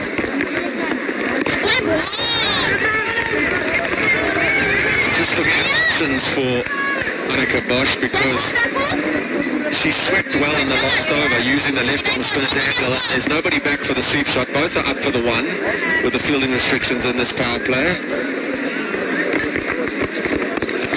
Cut, not through.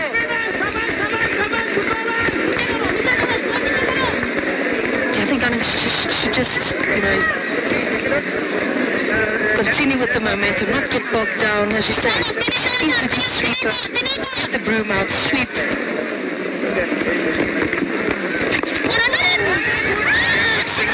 That's good running, really good running. Immediately she played it, she thought, well, it'll get to mid off who's deep. Called Tasman Brits, who responded. Good understanding, good single. Yeah, absolutely. Two very quick runners. Certain that was one.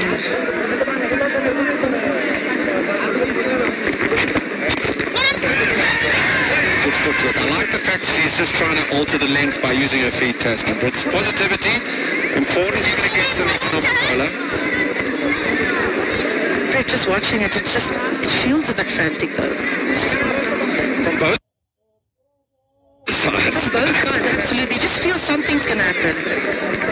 There's a lot of noise in the field, almost like, I won't say panic, but just like...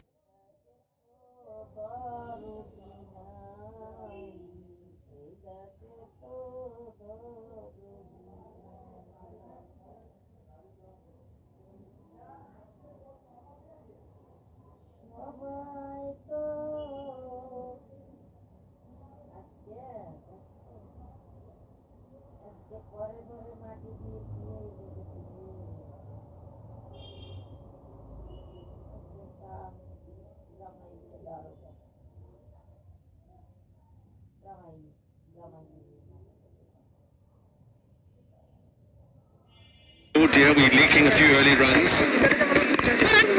One from Sharifa in Bangladesh. It's 19 for none.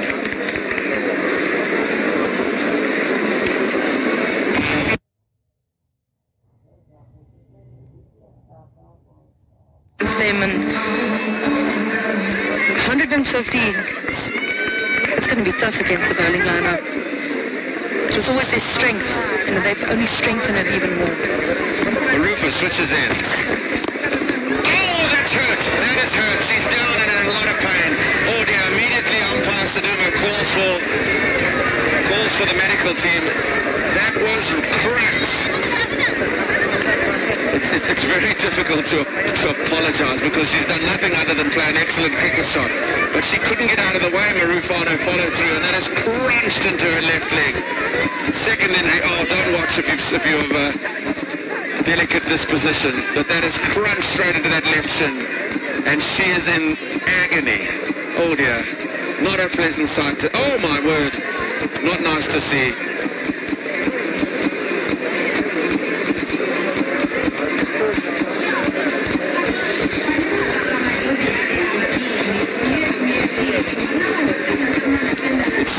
You wonder how this sort of injury doesn't happen more in cricket. I remember, Ed Rains will remember, a Zimbabwe bowler called Keegan Meth following through against Chris Gale, who smashed it back and hit him straight in the mouth and the teeth went everywhere. How we don't see that more often, because where do you go as a quick bowler? Where do you go?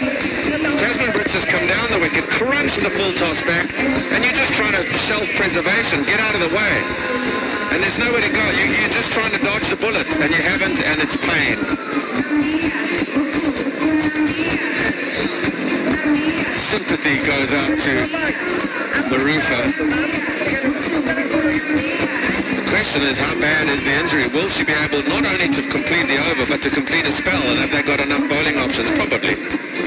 But yeah, that's a sickening blow to the left leg. And also injuries like this, what does it happen with to the momentum of the game?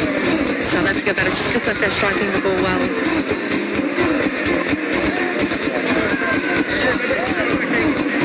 the magic spray. Isn't it amazing? Just a little bit of ice and all the ills of the world are fixed. If only ice could fix load shedding.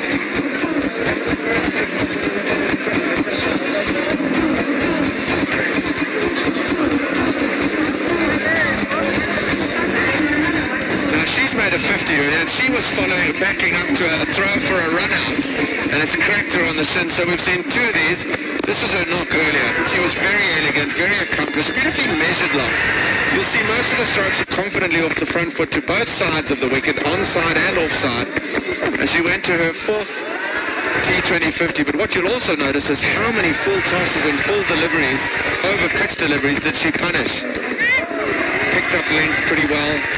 Played the anchor role, but 62 or 59 balls is still a very good one, and she's relished that opportunity to get to 50. But now it's a different complexion. She's feeling a little bit rough because that left shin has taken a pounding from her. A shy at the stumps for a run out. She was backing up, and it crunched into the area just above the left ankle. So she's not likely to field again. Whether Marufa is likely to bowl again remains to be seen. Oh no, she's not. Oh, surely not. Trying to run it out, but that she's in discomfort, serious discomfort.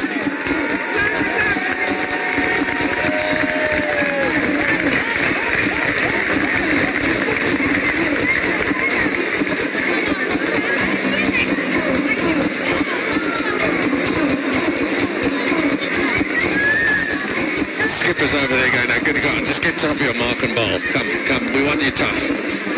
It's not an easy moment for Marufa Akhtar, just 18 years of age and only in her 14th T20 international.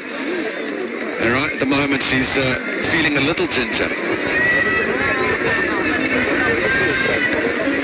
Where are you going to bowl the next one, Brett? Well, now, yeah, you get into Tasman Britt's mind because she's not going full because she's going to get run at again. So I think she's probably, Tasman Britt is backing on something back of a leg. Does she hover on the back foot? Anyhow, well done, Marufa Akhtar, showing great courage to shrug off that sickening blow and get into her action. Perfectly. That's very commendable, Brett. And especially executing right after that happened. Tasman Britt ran at her. I'm sure eyes widened a little bit, but getting it outside the arc. Do you think that was the right option? I would have been inclined that, well, you've just hit her on the full straight back. This is going to be short of a leg. I'd have been hovering on the back foot, thinking it's going to be something to cut or pull.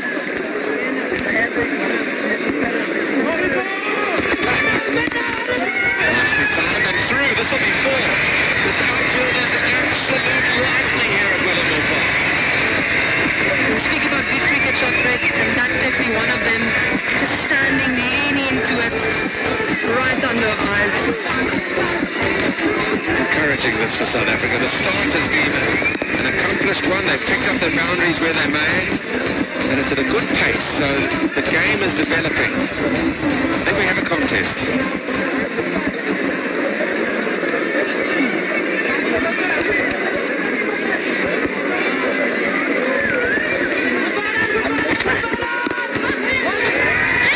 Single that takes Tasman Brits to 9 in this innings, but it takes her to 1,000 career runs in T20 international cricket, and she's the fastest ever for South Africa. What a special day, being a stand-in captain as well, going to a milestone. Knowing her, she'll be very proud of that. Some accomplishment, not only to get to the 1,000 runs, but to be the quickest when so many accomplished players have preceded her in the South African firm. And away for four. South Africa won't mind how they come. With a bonus boundary to Annika Bosch. No third man, no slip. Everybody looks at each other in the field. What happened there? Which that should have been out. Not to be. It's a fortunate fall for Annika Bosch.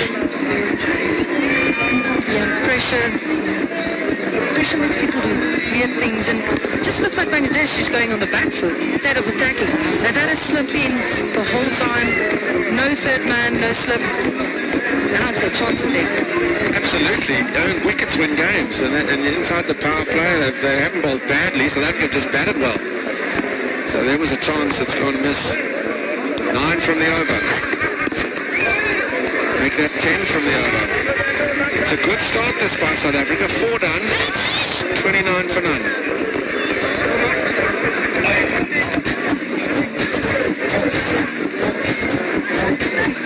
I think Tasman's family is here. It's a big day.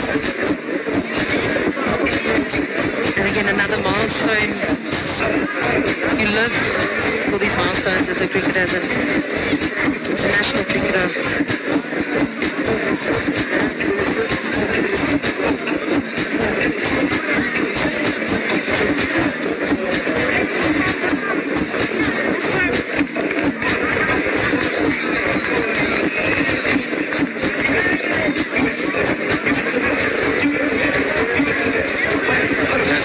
Top of the list.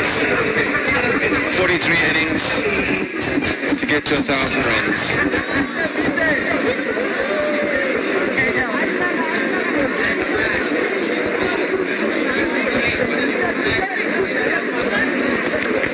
Spin again. Touched away off the back foot.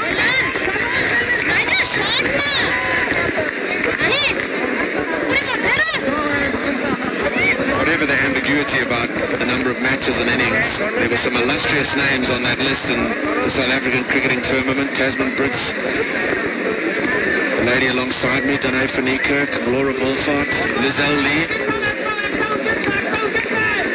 Nahida.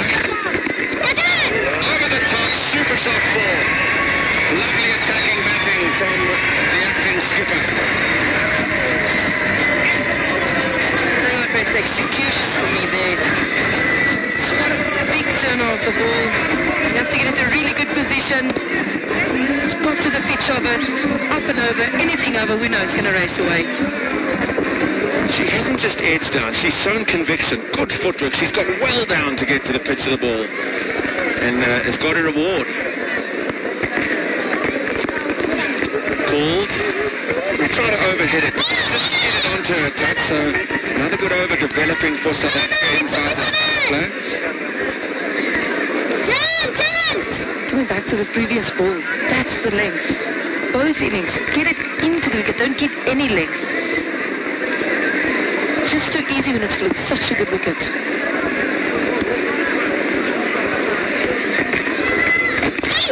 Oh, that one's just nipped on a little. See the length there. Oh, they're going to come back for the second. No, they're not. Tasman Brits was keen. Annika Bosch. So that length just found Annika Bosch lacking in footwork. She's got a thick inside half away for one. And that's the exact length. The pace is quick. It makes you second guesses about it. Am I quick enough to get down to the pitch of the ball? Should I go back? Lands on the shiny side of the ball. It skids on. Fancy footwork again from Tasman Brits. I'm just looking at the adjustment to the field. They've only got the 2 out, which they can only have, is that long on and mid-wicket. Will she go offside again? She goes straight. Fielder's back, but fielder won't get there. Beautiful batting from Tasman Brits. Yeah, absolutely. Easy as you like. Just almost a check drive. Spoke about that length. Brave from Tasman, but with conviction, as you said. I'm not sure she got it. I'm not sure she got it out the middle of the bat, because as you said, she might have been done in the flight just a touch, because she hit it out front, and she just checked the shot at the right time. So yeah, she almost replays with her top hand, and she might have just not quite got there, but she just checked the shot and punched it. Not middle, but sweet enough for 4. Big over this, 11 from a great start, South Africa.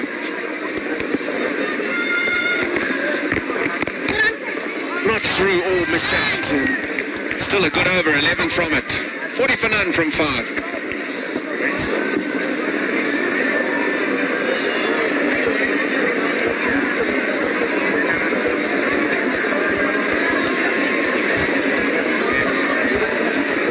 Looking at the previous over, I sometimes wonder the homework that teams do, individual homeworks, because Tasman Brits, she's probably not the strongest to go back through the offside, but she wants to go at the ball, full.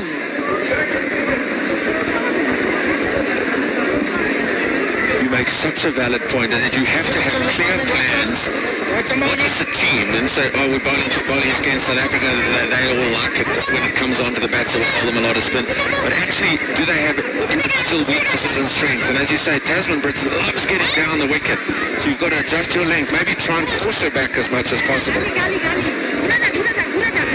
So who we got here? Sharifa, off spinner, bowls in cap. Long on mid-wicket, the last over of the power play. Has a rethink.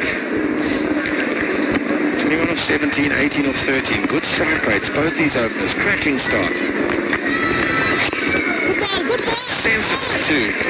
No overdue risk. They've got the start they wanted. If you'd actually scripted this for South Africa, you couldn't have wished for better. 8 and over without the loss of a wicket inside the power play. Absolutely, we all know what wickets in hand do for teams.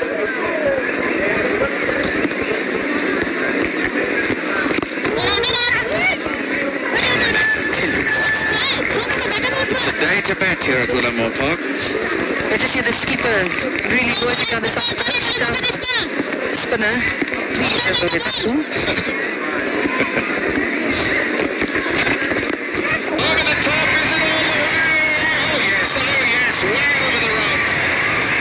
Lovely footwork again from Tasman Brits on the sweetest of strikes. The first 6 of the South African innings.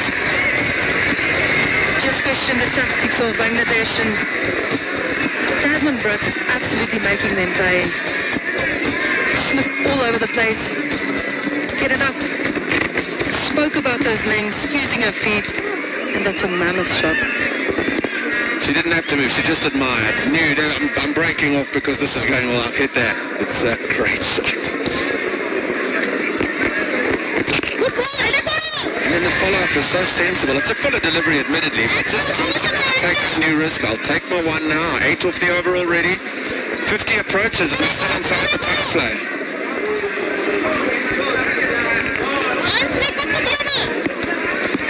It's just a bit of the same. Just over the wicket, full. Bye, bowling. Just come around the wicket. Tuck up. Get the deep square out. Tuck up. It's just a bit of the same. Batters know what's coming. Wicket.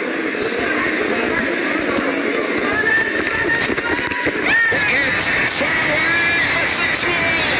She took it on the fielder and has hammered it over deep at wicket to bring up the 50.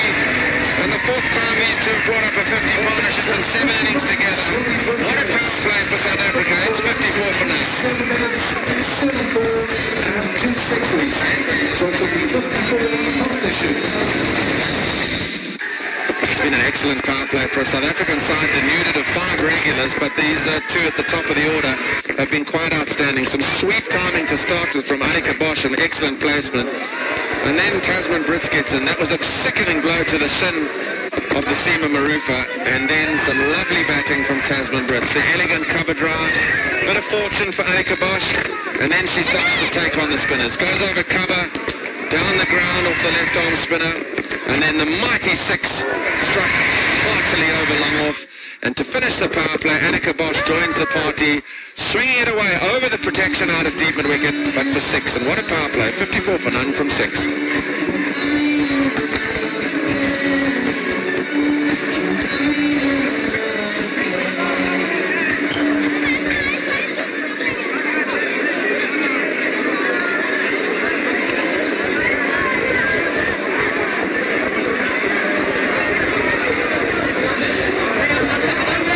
If you just look to the right of your screen, South Africa, they've made very light work of that power play. 54 versus 35. These two have been dangerous. Fahima. Hello, Kaz. Hello, Ed. Nice to be with you. New bowler into the attack, Fahima Khatun, very experienced. But what a start from the home team. I love the intent. Watching from behind the commentary box in the first initial overs, it looked very circumspect, still looking for some sort of rhythm to the batting. And then they understood that, you know what, we're inside the power play. Let's play our natural game, but also very confident and very effective in that manner. Yeah, and I think they quickly found out, Ed, that it's a very good batting wicket. Yes. Yeah, it's a good batting wicket, good outfield, value for runs out there. We're on the high felt as well. You expect the ball to fly. And so impetus set early. Bangladesh now, how do they slow things down? In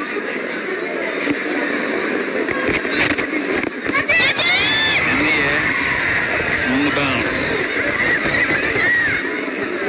Yeah, the Bangladesh surely need a breakthrough. They brought the spinners on early to try and get that, but there's really been very little turn. The South Africans are actually, particularly Tasman Brits, moving their feet to meet the ball. They're really playing well to the spinners.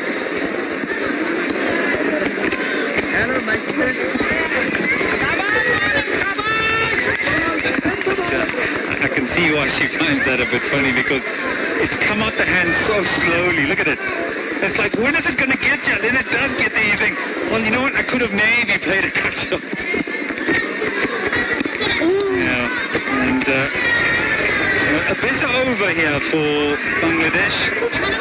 4 singles, all fit. 7 gone, 58 without loss.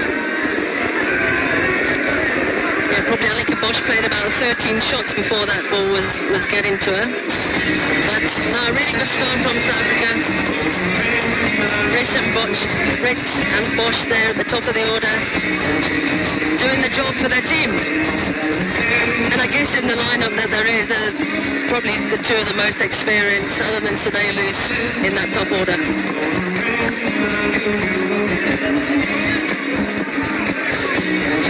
Yeah, you look at that batting card and you think, wow, where are those experienced players? 5 of them are missing.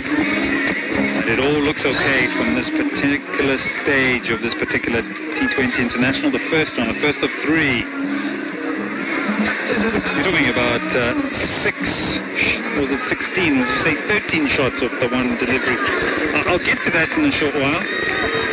Bia Khan, 4 for 8 is her best. Ball leg spin. And she's matched with some very good batting. It's a sweep shot for a moment there. She doesn't think she gets all of it. And she does. Boundary of the first delivery. Nicely played there by Bosch. Kind of swept it. 3 square leg for the boundary 4, but waited for ball, let it come to her. Played it nicely. Did you say 13 shots off that one delivery? And I have no idea why I said 13. Maybe unlucky for some, right? It did light a bulb. You had Devil Brevis give your ladies a bit of a chat the other day about hitting the ball long and far, talking about shots. He did, but it didn't actually work for us the next game, but... Tell us more.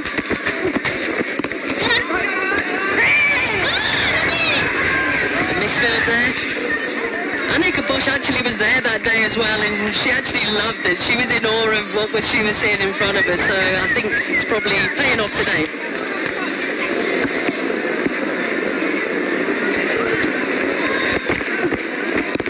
You can tell me more later. He actually smacked one right over the grandstand at Supersport Park into West Avenue. Like I said, I would love to hear a little bit more about his thinking.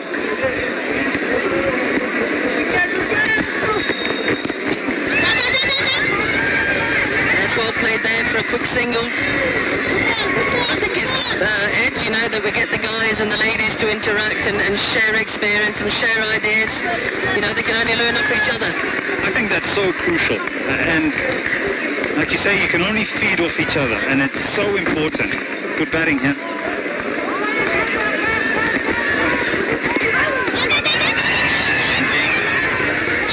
Side again. 8 gone, 64 without loss. I like that you can actually give the thoughts, and it doesn't matter where it's coming from, and the ideas. And it's so important as we have a look at so much cricket coming your way. Ladies, they go down under. 3 T20s, 3 ODIs, and a test match. There we go. The women's game is evolving so much, and I love it. I enjoy it. The bilateral series are kicking off. England are in India now for a big series there. Australia go there as well. Australia go home, and then South Africa will be waiting for them. But they've got to get past Bangladesh in these 3 T20s and 3 ODIs. Well, the reverse sweep there. Yeah, it's a big series for the Proteas women, that, Ed. And I love that bottom tag there of the test match. Exciting. Spent a bit of time down under recently, and yeah, I was going to ask you about your WBBL. Yeah, I tell you what, Kaz, they've got a conveyor belt of cricketers. Goodness, my eyes were opened, and I appreciated where, I think a lot of where the game can go for a lot of the unions and the cricket teams around the world and organizations. Which the CPL are doing it now, the 100 in England, the women's IPL, or is it the women's PL, WPL, I'll get that right at some stage, WBBL, which is into its 9th year. Incredible, isn't it? And that's how they're able to churn out all these youngsters.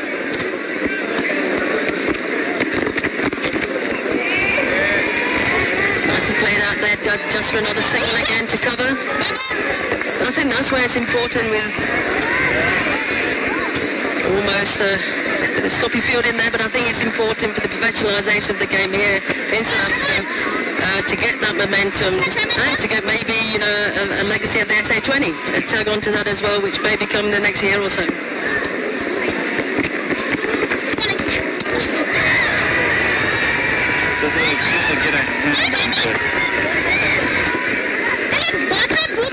In the WB, Dupree was the batter that was, I don't know, unfairly dismissed or dismissed in that particular encounter, but hit firmly back onto the stumps.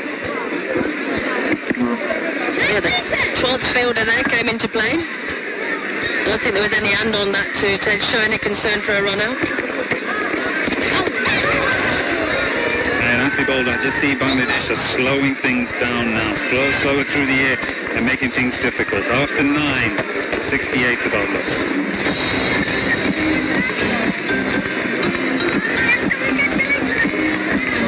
Taking pace off the ball, trying to get a bit more reaction off the surface, and it's small reaction, but this is a good reaction. I like to see this for the women's game.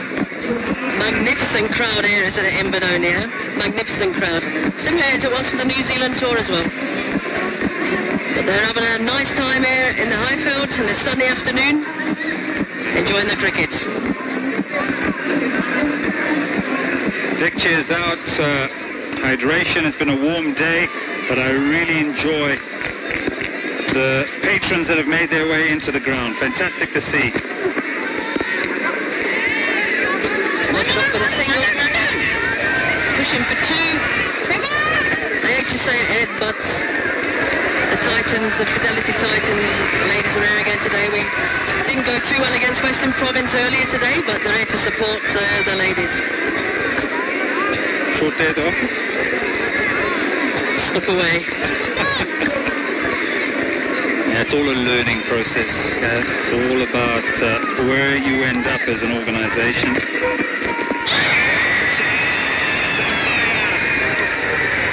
Oh, he thinks it's hit outside the line. Oh, where's this going? That was pretty close to me. Came across the stumps. Maybe just going down the leg side, but very close.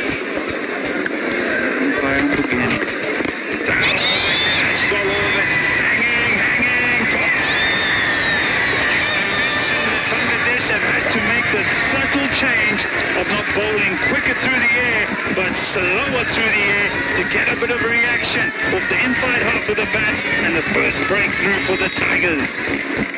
And the Brazilians on 69 runs, Bangladesh can make reverse. Yeah, Brits there moving the feet again, but didn't really quite get to the pitch.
Johannesburg's got a vibe, and all about vibes. Oh, it's a beautiful city and a lot going on.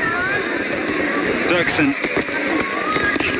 in at number 3. Great opportunity for her as the fall of that wicket has come about. Runs in the emerging series with our noisy neighbours, Zimbabwe. Off the mark with a single, yeah, the top run scorer in the emerging side in Zimbabwe. So she's got some form behind her. It's quite a good series. It was hotly contested. It ended up being 3-2. The Zimbabwe ladies as they prepare to also try and qualify for the T20 World Cup in Bangladesh next year, September, October. And it will be interesting to see how that particular tournament goes. It's a long way away, but a lot of preparation in play as the over comes to an end. Drinks in it and a wicket, 71 for 1.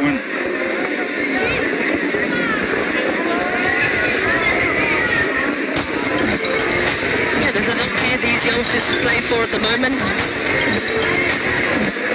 We'll see Brett's stand-in skipper today, falling just in the last over for a well-made 30. Bosch is now joined by Dirksen. Next to come in, the previous skipper Loose, and then really from then on in is the newbies in the side. It'll be interesting to see how they play out this innings.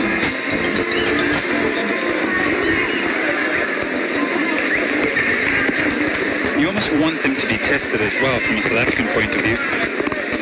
against the slower bowlers and the pressure of getting runs in an international with the crowd behind you, the cameras are on, the lights are on, and they all got you in full vision on what is a splendid stage here in Benoni. Camera lights in action. Oh, that's my wheelhouse, isn't it?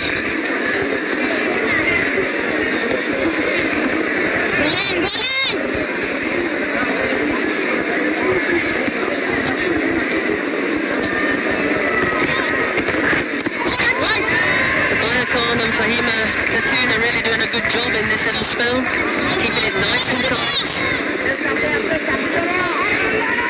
Long conversation during that drinks break. The coach was out there, supportive staff were out there talking about, and you could see the gesturing was more about the angles of the field, especially with the space that they're bowling.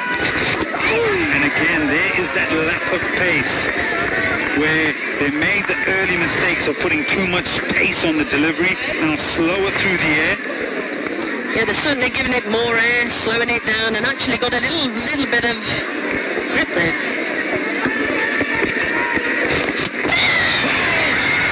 Lack of pace, tries to put the pace on it, gets a bottom edge, and you'd say almost back-to-back wickets here for Bangladesh. Dirksen goes. She was trying to make something of it, trying to sweep it to that vacant area on the leg side. A lot of air, but unfortunately, bottom edge, inside edge onto the stumps. You know, 72 for 1, now 72 for 2, but the celebration here is what really tells a story when a plan comes together. And to see the back of a dangerous batter, as Dirksen has to go for a brief one, it's a 72 for 2.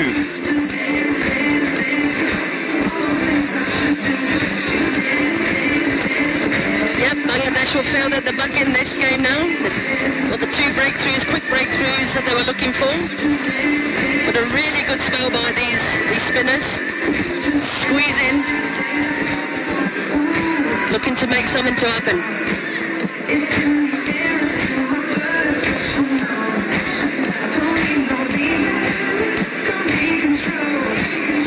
Here's a good play of spin.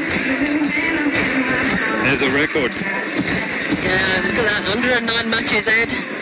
Average, I guess, you know, a little bit on that lower side, but a good strike rate over the 100, 106. But she's certainly the experience in this side. Busy batter, busy cricketer.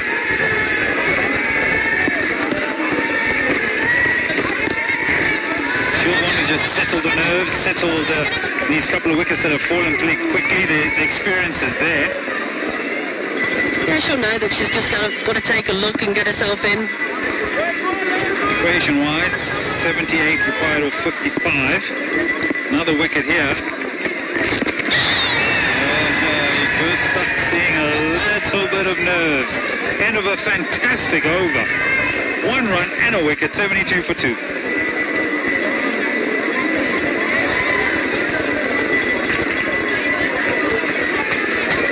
Flight given again there, looking to work it.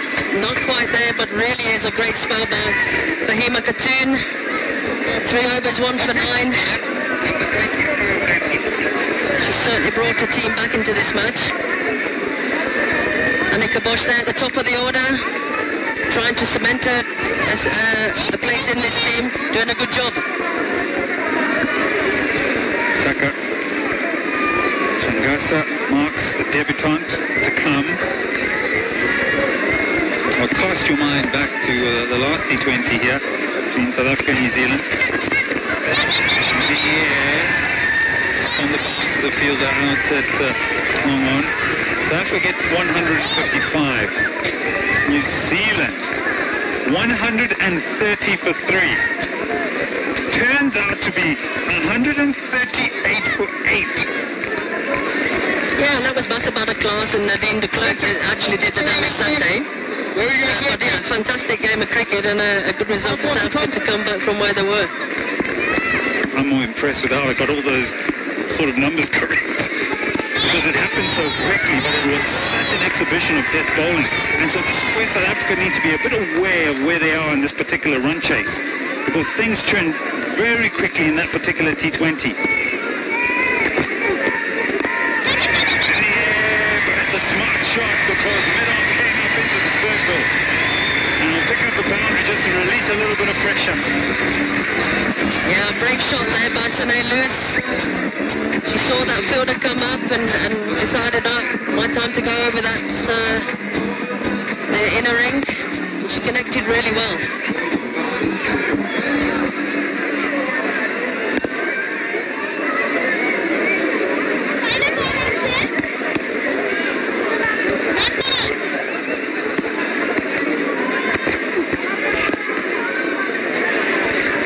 So you almost feel perhaps you just should have kept going back, because that little bit of release of pressure, the boundary, and then she plays a really good cricket shot to just get the one. And that's the experience that perhaps Bangladesh need to pry on.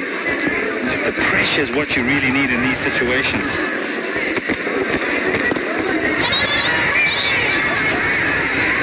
I think it was kind of the right decision, Ed, you know, to use a new batsman. Misfield in there, sloppy field in by Bangladesh. The throw could have been a lot better because she hasn't quite gone on the full to try and hit the stumps. If we have a look at this, they think about it there, so they think no. Throw comes in, hits the fielder, and then here comes the throw. Very short, goes over the height of the stumps.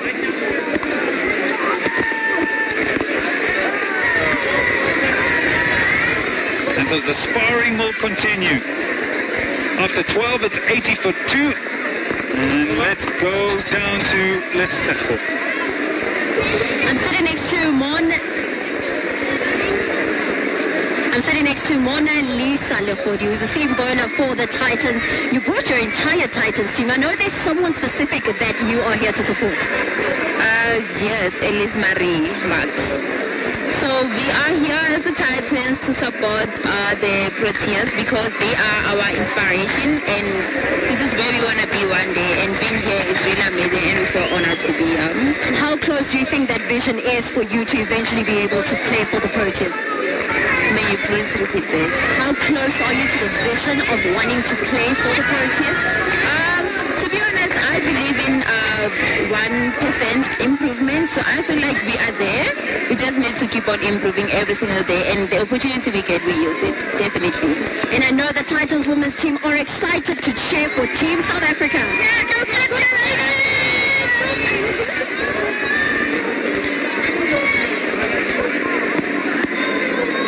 70 runs or 47 deliveries now. That equates to just under 9 to the over. It's getting a bit tough. These spinners have weaved a web of intrigue. Sharifa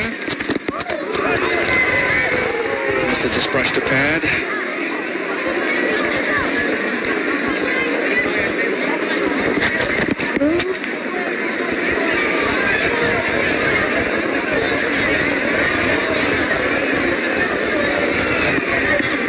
Breda was sitting outside there with Chloe Tryon, and the nerves got the better of us there for a little bit. Chloe, you missed. Is it a groin strain, is it, with Chloe? Yes, unfortunately at the Big Bash League where she represented Sydney Sixers. And unfortunately for South Africa, she's on the sidelines at the moment. But apparently back for the ODIs, which she will be welcomed with open arms. South Africa's vice captain. Oh, there's just a problem with the stumps not lighting up. Oh no, the power's back. I won't go there.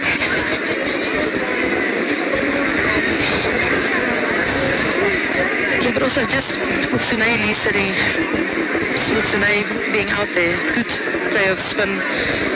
I still fancy South Africa's chances. She's hit form, especially against New Zealand.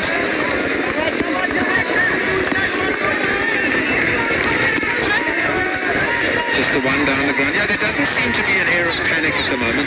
Even though the run rate is climbing up towards the 9 and over now, there's still a sense we've got wickets in hand. If we just take it a lot deeper, and perhaps the errors on the cracks will start to come in the fielding side.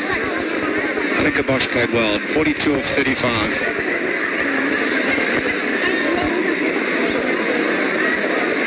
Come on, Shoaib, come on, Shoaib. Who's next?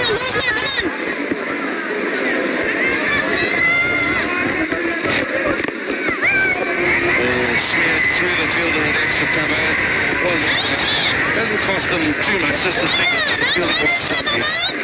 Yeah, and you can't at this stage. Every run counts. Chasing nines on a proper cricket wicket is not tough.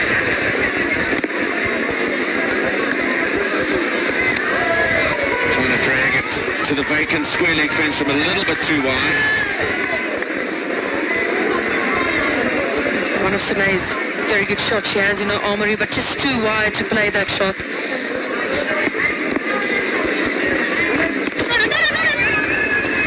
This is a great over, just the two from it. It's 82 for 2.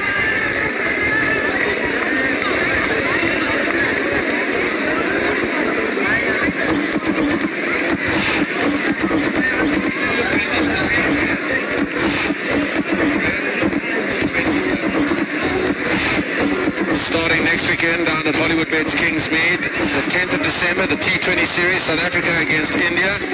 And we're told that Hollywood Bets Kingsmead is sold out.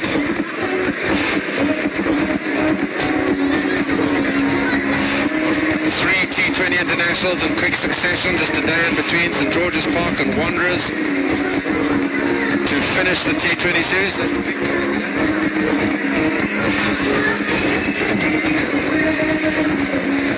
Then we've got the ODIs to follow, and then the two test matches over Boxing Day and New Year. Lovely to have test cricket back in South Africa over the two holiday weekends. Cut away for one. Change of bowler. Shauna Akhtar into the attack.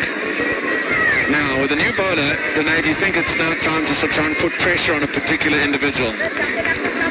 Yeah, absolutely. She looks a bit slower through the air. Only 13 matches.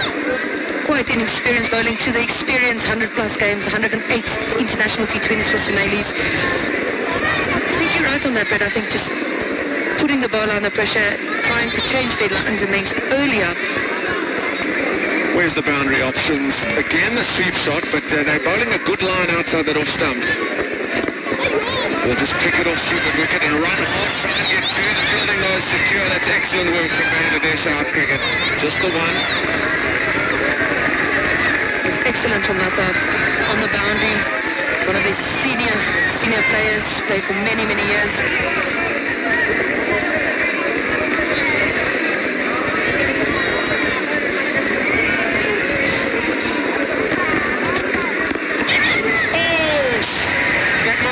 It's going to go for 4 as well anyway. That was hit with mighty power, but it was just off the deck and may have carried to extra cover, but it just powered its way through the grasp of the extra cover fielder and has dribbled away for 4. Tell you what, when Annika times the ball, absolutely races to the fence, and that was no exception. Not even the hand could stop that. A spare for the fielders. A welcome boundary. And there's a hand injury. So another Bangladeshi fielder. We've had 2 shin injuries. One where the half-century maker Mashida left the field and hasn't returned. Then the bowler Marufa got hit on the shin. And now there's another injury. I hope it hasn't split a webbing, but certainly there was a pain in the fingertips. Mighty drive as she moves to 48 now, Annika Bosch.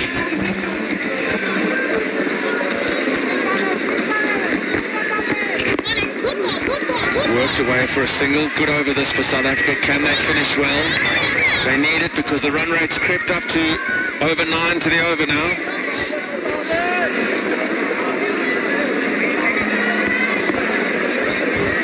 Comparatives, though, will tell you how this is balanced on a knife edge. Absolutely even keel. 89 for 2 at the same stage, both sides. Couldn't be tighter.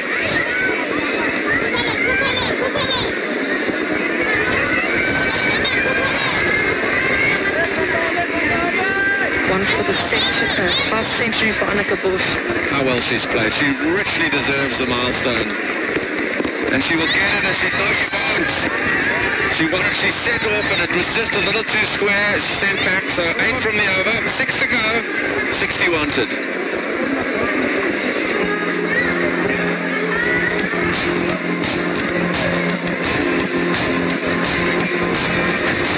What are they saying?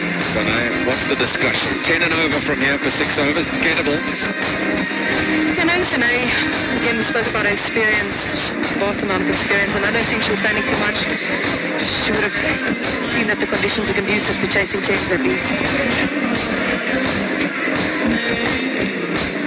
The South African captain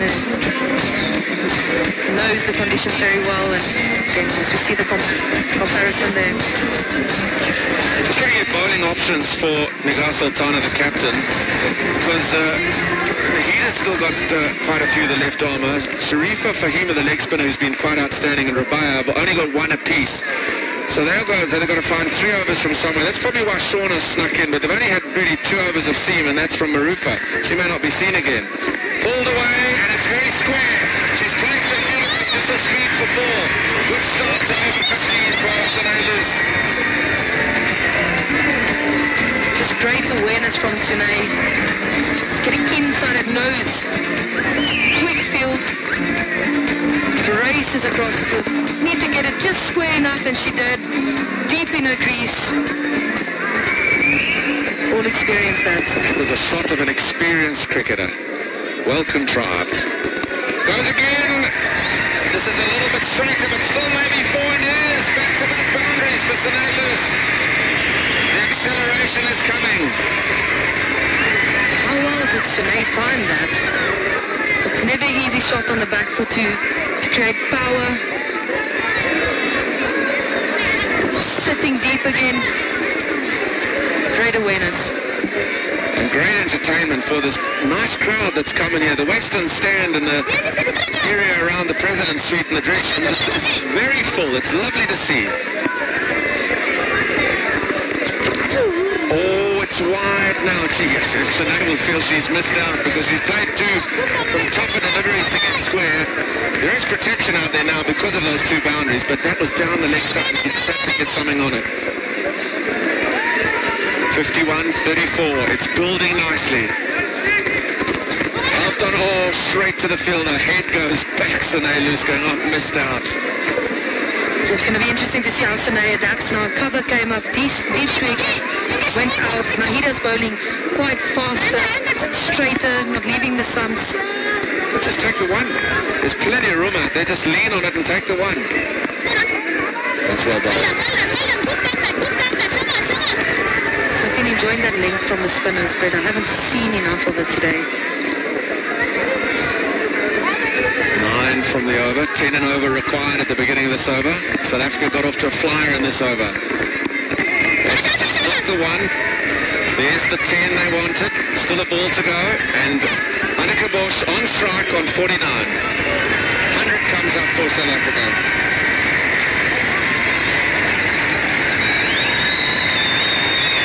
One swinging Portiers for 63 minutes.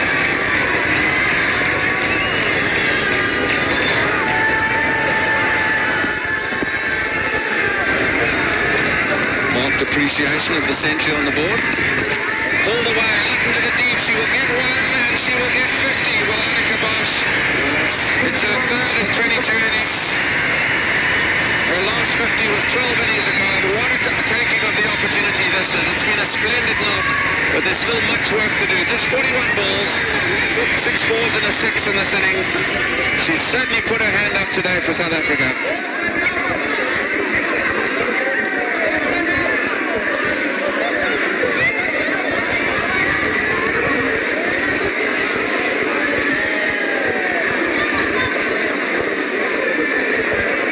Strong through the onside. Had a couple of lovely drives off the seamer early doors, but once spinner's come on, she's dropped to that left knee and pummeled it over the mid-wicket region. Very productive in that regard. She's on strike, and Shauna will begin her 2nd over. Interesting tactic, keeping Shauna on. Full toss. Smeared out to deep mid-wicket. They'll push on the next 2. They're coming back for the 2nd. just starting to build crucial momentum of South Africa. Strong running from the South Africans, but also good placement from Anneke. If I was the captain, I would bring my best bowler in, break the partnership. There's inexperience sitting there and waiting. Chopped away for the scene. That's such a valid point because there's so much inexperience to follow. A wicket now for Bangladesh, vital. It'll swing the game in their favour. Yeah, and with inexperience, if you come in and you face spin from the get-go, it's hard. If your options are not spot on, Bangladesh can buy a couple of dots. Oh, it's a simple catch. He's gone for the sweep. This is the moment. It's taken. Sonailus is gone. Massive elation for Bangladesh. Massive disappointment for South Africa. That is a key moment in this fixture and may yet decide the outcome. South Africa 104 for 3. We just questioned keeping on Shauna, but it paid off. Went fuller, but slower, got the top edge. Tell you what, those catches are never easy. Great catch.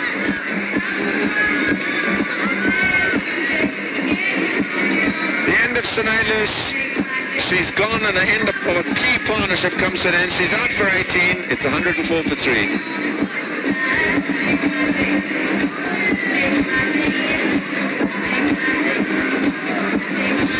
Wow. They can sense history here. They have never beaten South Africa in a T20 international in South Africa. And they can sense an opportunity here. South Africa needing 46 off 27 balls. It's achievable. But a new player at the wicket. Mtach goes out to join Anneke Bosch. Only 13 matches. The average and all those things will come with time, but I'm not too happy to see that. I think this is an indictment, though, of South Africa's lack of batting depth today, given the absence of some key players. Where number 5 comes in averaging just under 6 with a high score of 8. That tells a tale. She's got an opportunity, though, to make history.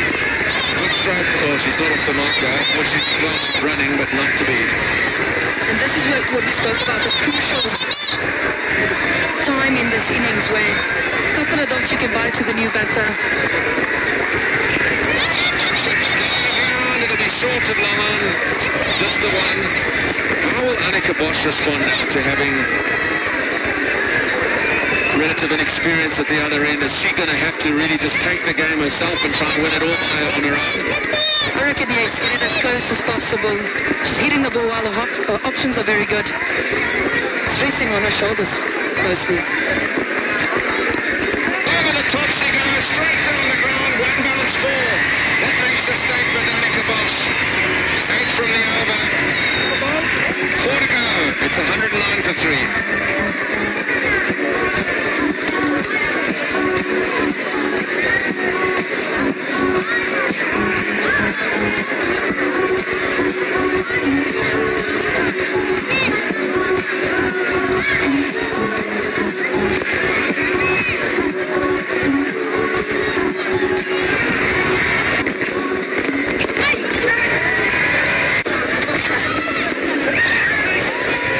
Much needed 50.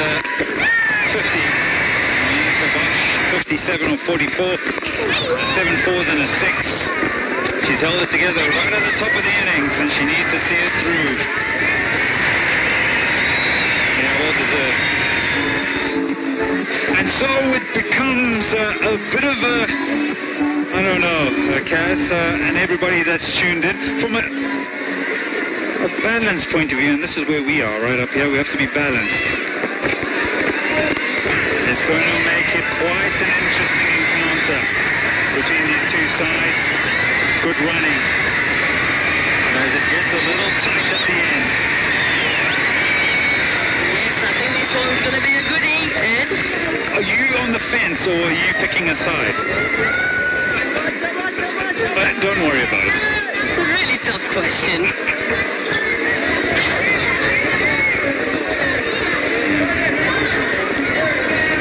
Strap in.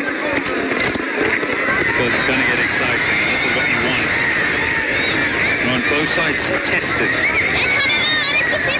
Sides in the game at the moment. I said they were looking to take Bosch's wicket, and then they'll be really in the game. But Annika Bosch is really a time to guide South Africa through this. Yeah, she's got to pick the right option here, Bosch. Don't want to let Bangladesh in the front door. Use of the feet, yes. Down the ground, I think, is very good. She's got everything up in the deep.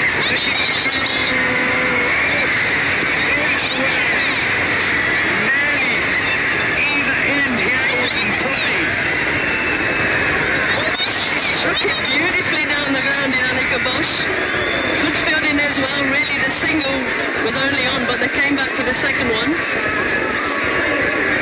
And actually, they threw it to the wrong end, I think, in the end. Well, you say that, but you want the end where Annika Bosch is, because you want her wicket.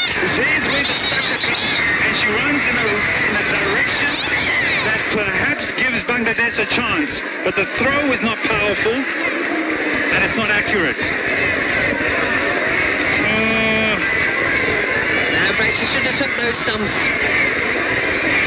Maybe a bit of position with relation to the stumps.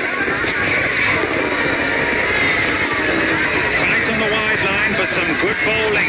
You can see that the tension has just gone up a few notches here. And decision making is going to be so important.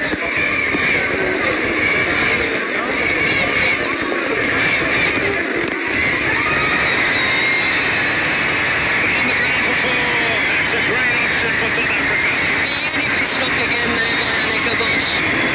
Movement of feet, came to meet the ball and brilliantly struck down the ground again. The fielder on the boundary there only had to move a couple of meters, but it was so well sweetly struck that she couldn't get nowhere near it. And this is the thing about taking pace off the ball, that you got to set your field quite square. And so if you hit straight down the ground and fielder either side of mid-off and mid-on or long-on, or long-off, you got some ground to make straight of the wicket. But you can't get too straight, because if you drop it short by taking pace off, then the square boundaries you get punished. Anyway, 32 off 19. Final delivery of this over. Can it be quiet? Can you pick up a wicket? Can it get more interesting? Can it get any tighter? In the air, there's no one out there. Annika Bosch is taking the game by the scruff of the neck. Big over. 13 off at 17 gone. It's 122 for 3. Yeah, beautifully played there again by Annika Bosch. She knew where the field was. It was short, brought back, pulled it to the leg side boundary for another boundary. Fist pump by there, the two batters out there, so they're in for it. They mean business. Well, the flags are flying high.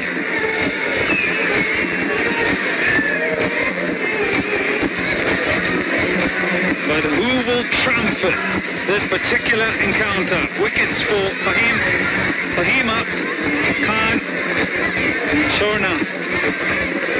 As the final 3 overs of this encounter, the first T20, first of 3, 28 required of 18. Annika Bosch, 67 of 48. Oh, Nelly plays it onto the stumps, so it'll steal a single. And maybe, did she make a ground? Doesn't matter right now, but it's all happening. It's becoming frenetic. Yes, now Marie Tucker there. Trying to get Bosch, I think, back on strike. All worked out in the end. Bosch now the highest score in T20 International. She would have made a ground, so the right thing, the end player, to make the play. To the leg side. Oh, she's hanging to it. A twist of his first T20 International. The end player, Bangladesh, are staying alive. That's a massive wicket for Bangladesh. Just what they wanted. Just what North South Africa didn't want. But Annika Bosch, her innings comes to an end. Trying to get it over that leg side boundary, couldn't get enough of it, and juggle there in the outfield, but managed to catch on to it in the end. Yeah, wicket here for Bangladesh. She hangs ahead. That's a good innings. She wanted to see it through to the end. She has to go for 67. It's 123 for 4. Next batsman for the Proteas is Nandamiso Shanazi.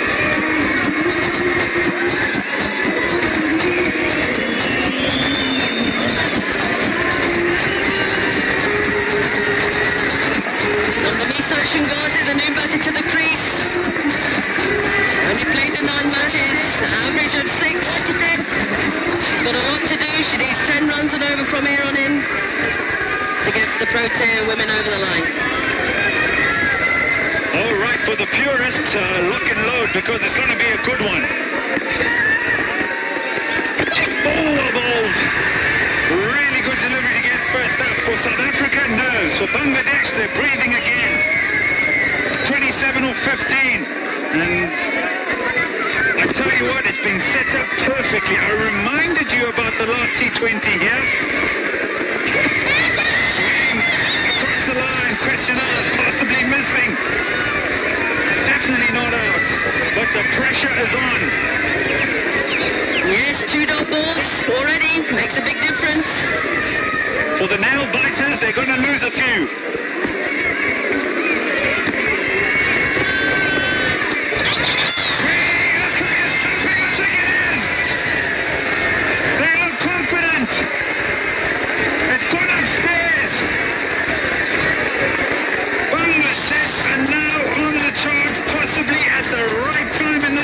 South Africa are letting them into the front door. Yep, the Bangladesh team look convinced this is out.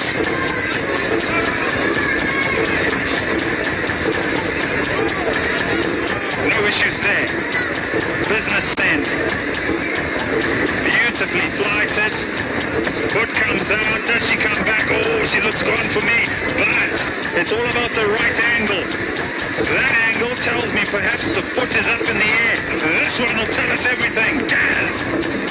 Let's have a look. Is it not there, not there? Is it going to be there? Is it not there? The bails are coming off now and that's out. That's out. Well, you're going to have to really dissect this because it's a crucial part of the game.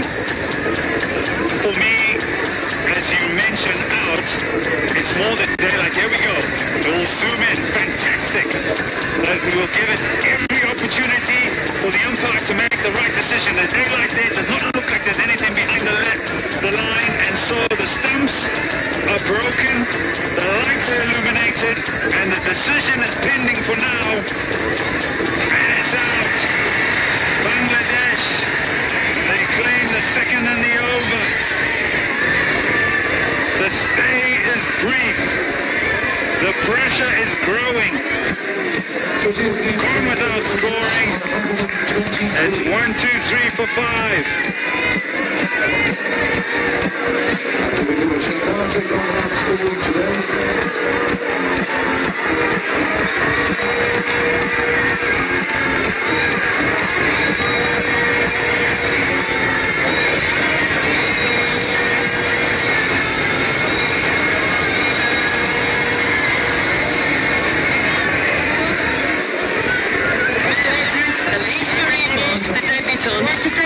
Coming to the crease. Oh gosh. Get the heart rate monitor out. But this is why you have these situations for growth. Final delivery, 2 wickets in the over. He's through the onside, and it'll just be the one and will retain the strike. Don't go anywhere, everybody, because it's getting interesting. 26 off 12, 124 for 5. And that was a fantastic over there by Shauna Actor. 2 wickets, 2 runs. Now Marie Tucker and Lisa Marie Marks there at the crease, hoping to guide South Africa to a victory here. The top of the order doing the job again, Briggs and Bosch. And then really since then it's just been a procession. From the opening pair, It has been hard going for South Africa, 67 and 30. Bosch is the batter to go recently, who was holding the innings together and possibly could have pushed South Africa across the line. But this is what makes it really, really interesting. From a Bangladesh point of view and a South African point of view, we're missing 5 players and a debutant at the crease now. Marks sweeps and cannot get at either side of that field. It's a dot delivery, and so the tension grows. Naida Akhtar back into the attack. She's on a poor day, I think, for her standards. She is a skillful bowler. Well, they're base bowlers. Time for her to come back into the mix.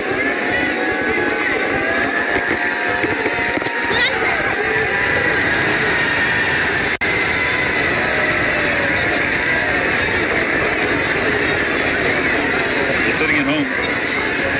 Yeah, don't go anywhere. Don't go to the fridge.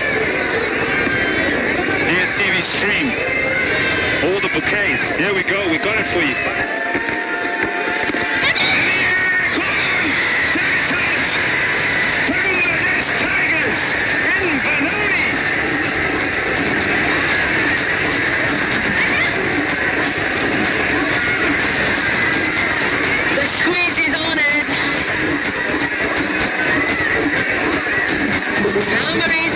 Faced 4 balls just for the 1 run. Tried to pace that inner ring, get it over the top of that inner ring, but unfortunately, again, not enough on it. Easily taken catch there by Hunter in the inner ring on the offside. Bangladesh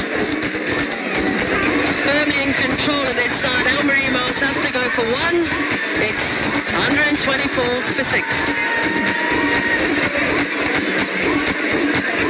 A slight wry smile and maybe just got lost to get to the change room. But this is what cricket is. She's a debutant. She'll need to learn from that. But now our attention is firmly on, can South Africa get these 26 runs, or can Bangladesh defend the next 26 runs? And they don't mind singles. Yep, singles not enough at this stage, I'm afraid. They've got to get a boundary in the next ball or 2 to give them any kind of chance in that last over. That is the second run of that particular delivery of 9 deliveries, and they've lost 3 wickets. Inventive, but misses the ball. So that's 2 runs of 10 deliveries and 3 wickets. You said a squeeze, I say suffocation. Either way, it's doing the same job. You can get out of a squeeze, but you need to breathe. Final delivery. Goes again. On to the bowler's end, but it's okay. The captain says. The end of the over. 126 for 6. Yes, and unfortunately leaving 24 runs off the last over to get further momentum Proteas.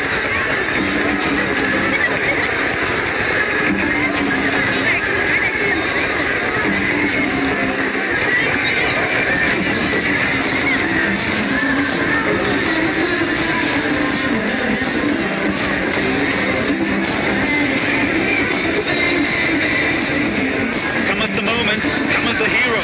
Who's it going to be? Will it be South Africa? Will it be Mtach? She needs to get 24 off this over. Thrown up, the final over.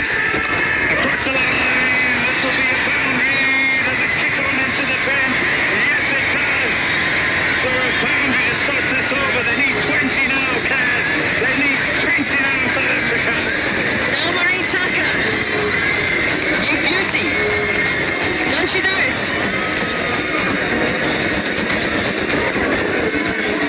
It's a great option because she gets in inside the line, and she knows the two fielders on the leg side are inside the circle. So any form of elevation and enough bat on it will get 4. Right, the over's been set up, a boundary to start. 20 or 5. Long on, deep mid-wicket, square legger, back on the leg side. Room. Bowled perfectly, they'll steal a single. Yeah, that's really well bowled there. Sora giving herself some room there to hit over that offside. But really didn't give her any opportunity to do so. Dureda now on strike. Bangladesh there looking forward to what could be a famous victory for them. Danae mentioned how Bangladesh are on the rise in the women's game. They've stuck around, they've wanted to see their side get over the line here, away from home.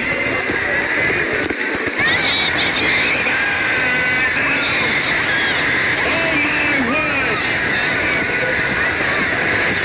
She picks up number 4. And that's her best figures in international T20 cricket. A previous best of 3 for 16 against Pakistan in the recent series against them.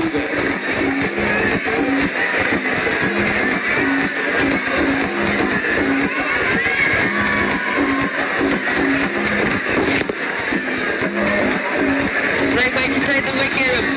Fielded beautifully placed there, Lord, making no mess of that. And a happy short I could do in there, picking up best figures in the international. But Mika Derika has to go for 1. It's 131 for 7.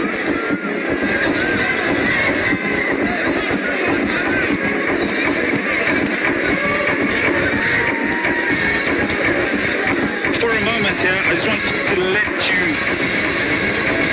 understand that Shona Khatun is just 16 years of age.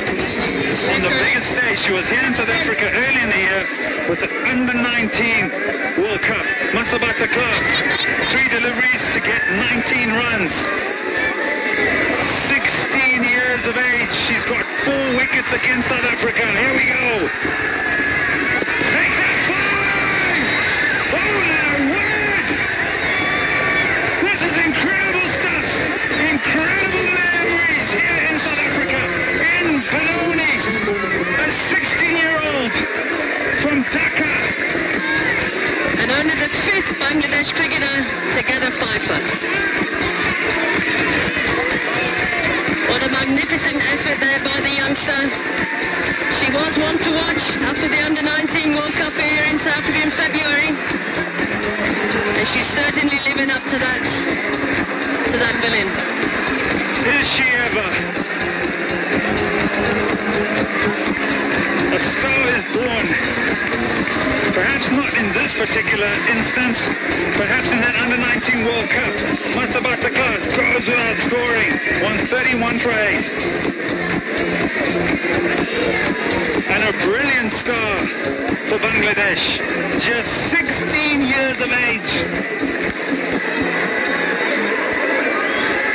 Yes, there's Bangladesh, the crowd, waiting for these 2 balls to be bowled so that they can celebrate. A passionate nation of Bangladesh, their cricket, whether it's the women's game or the men's game or any form of cricket. And this is a really, really important win for them and the whole nation. South Africa, yes, missing important cogs in their wheel, but it's perhaps a journey that they'll need to travel for Bangladesh as well. In the air, oh, that could have been number 6, but it evades the fielder, and it'll run away for 4.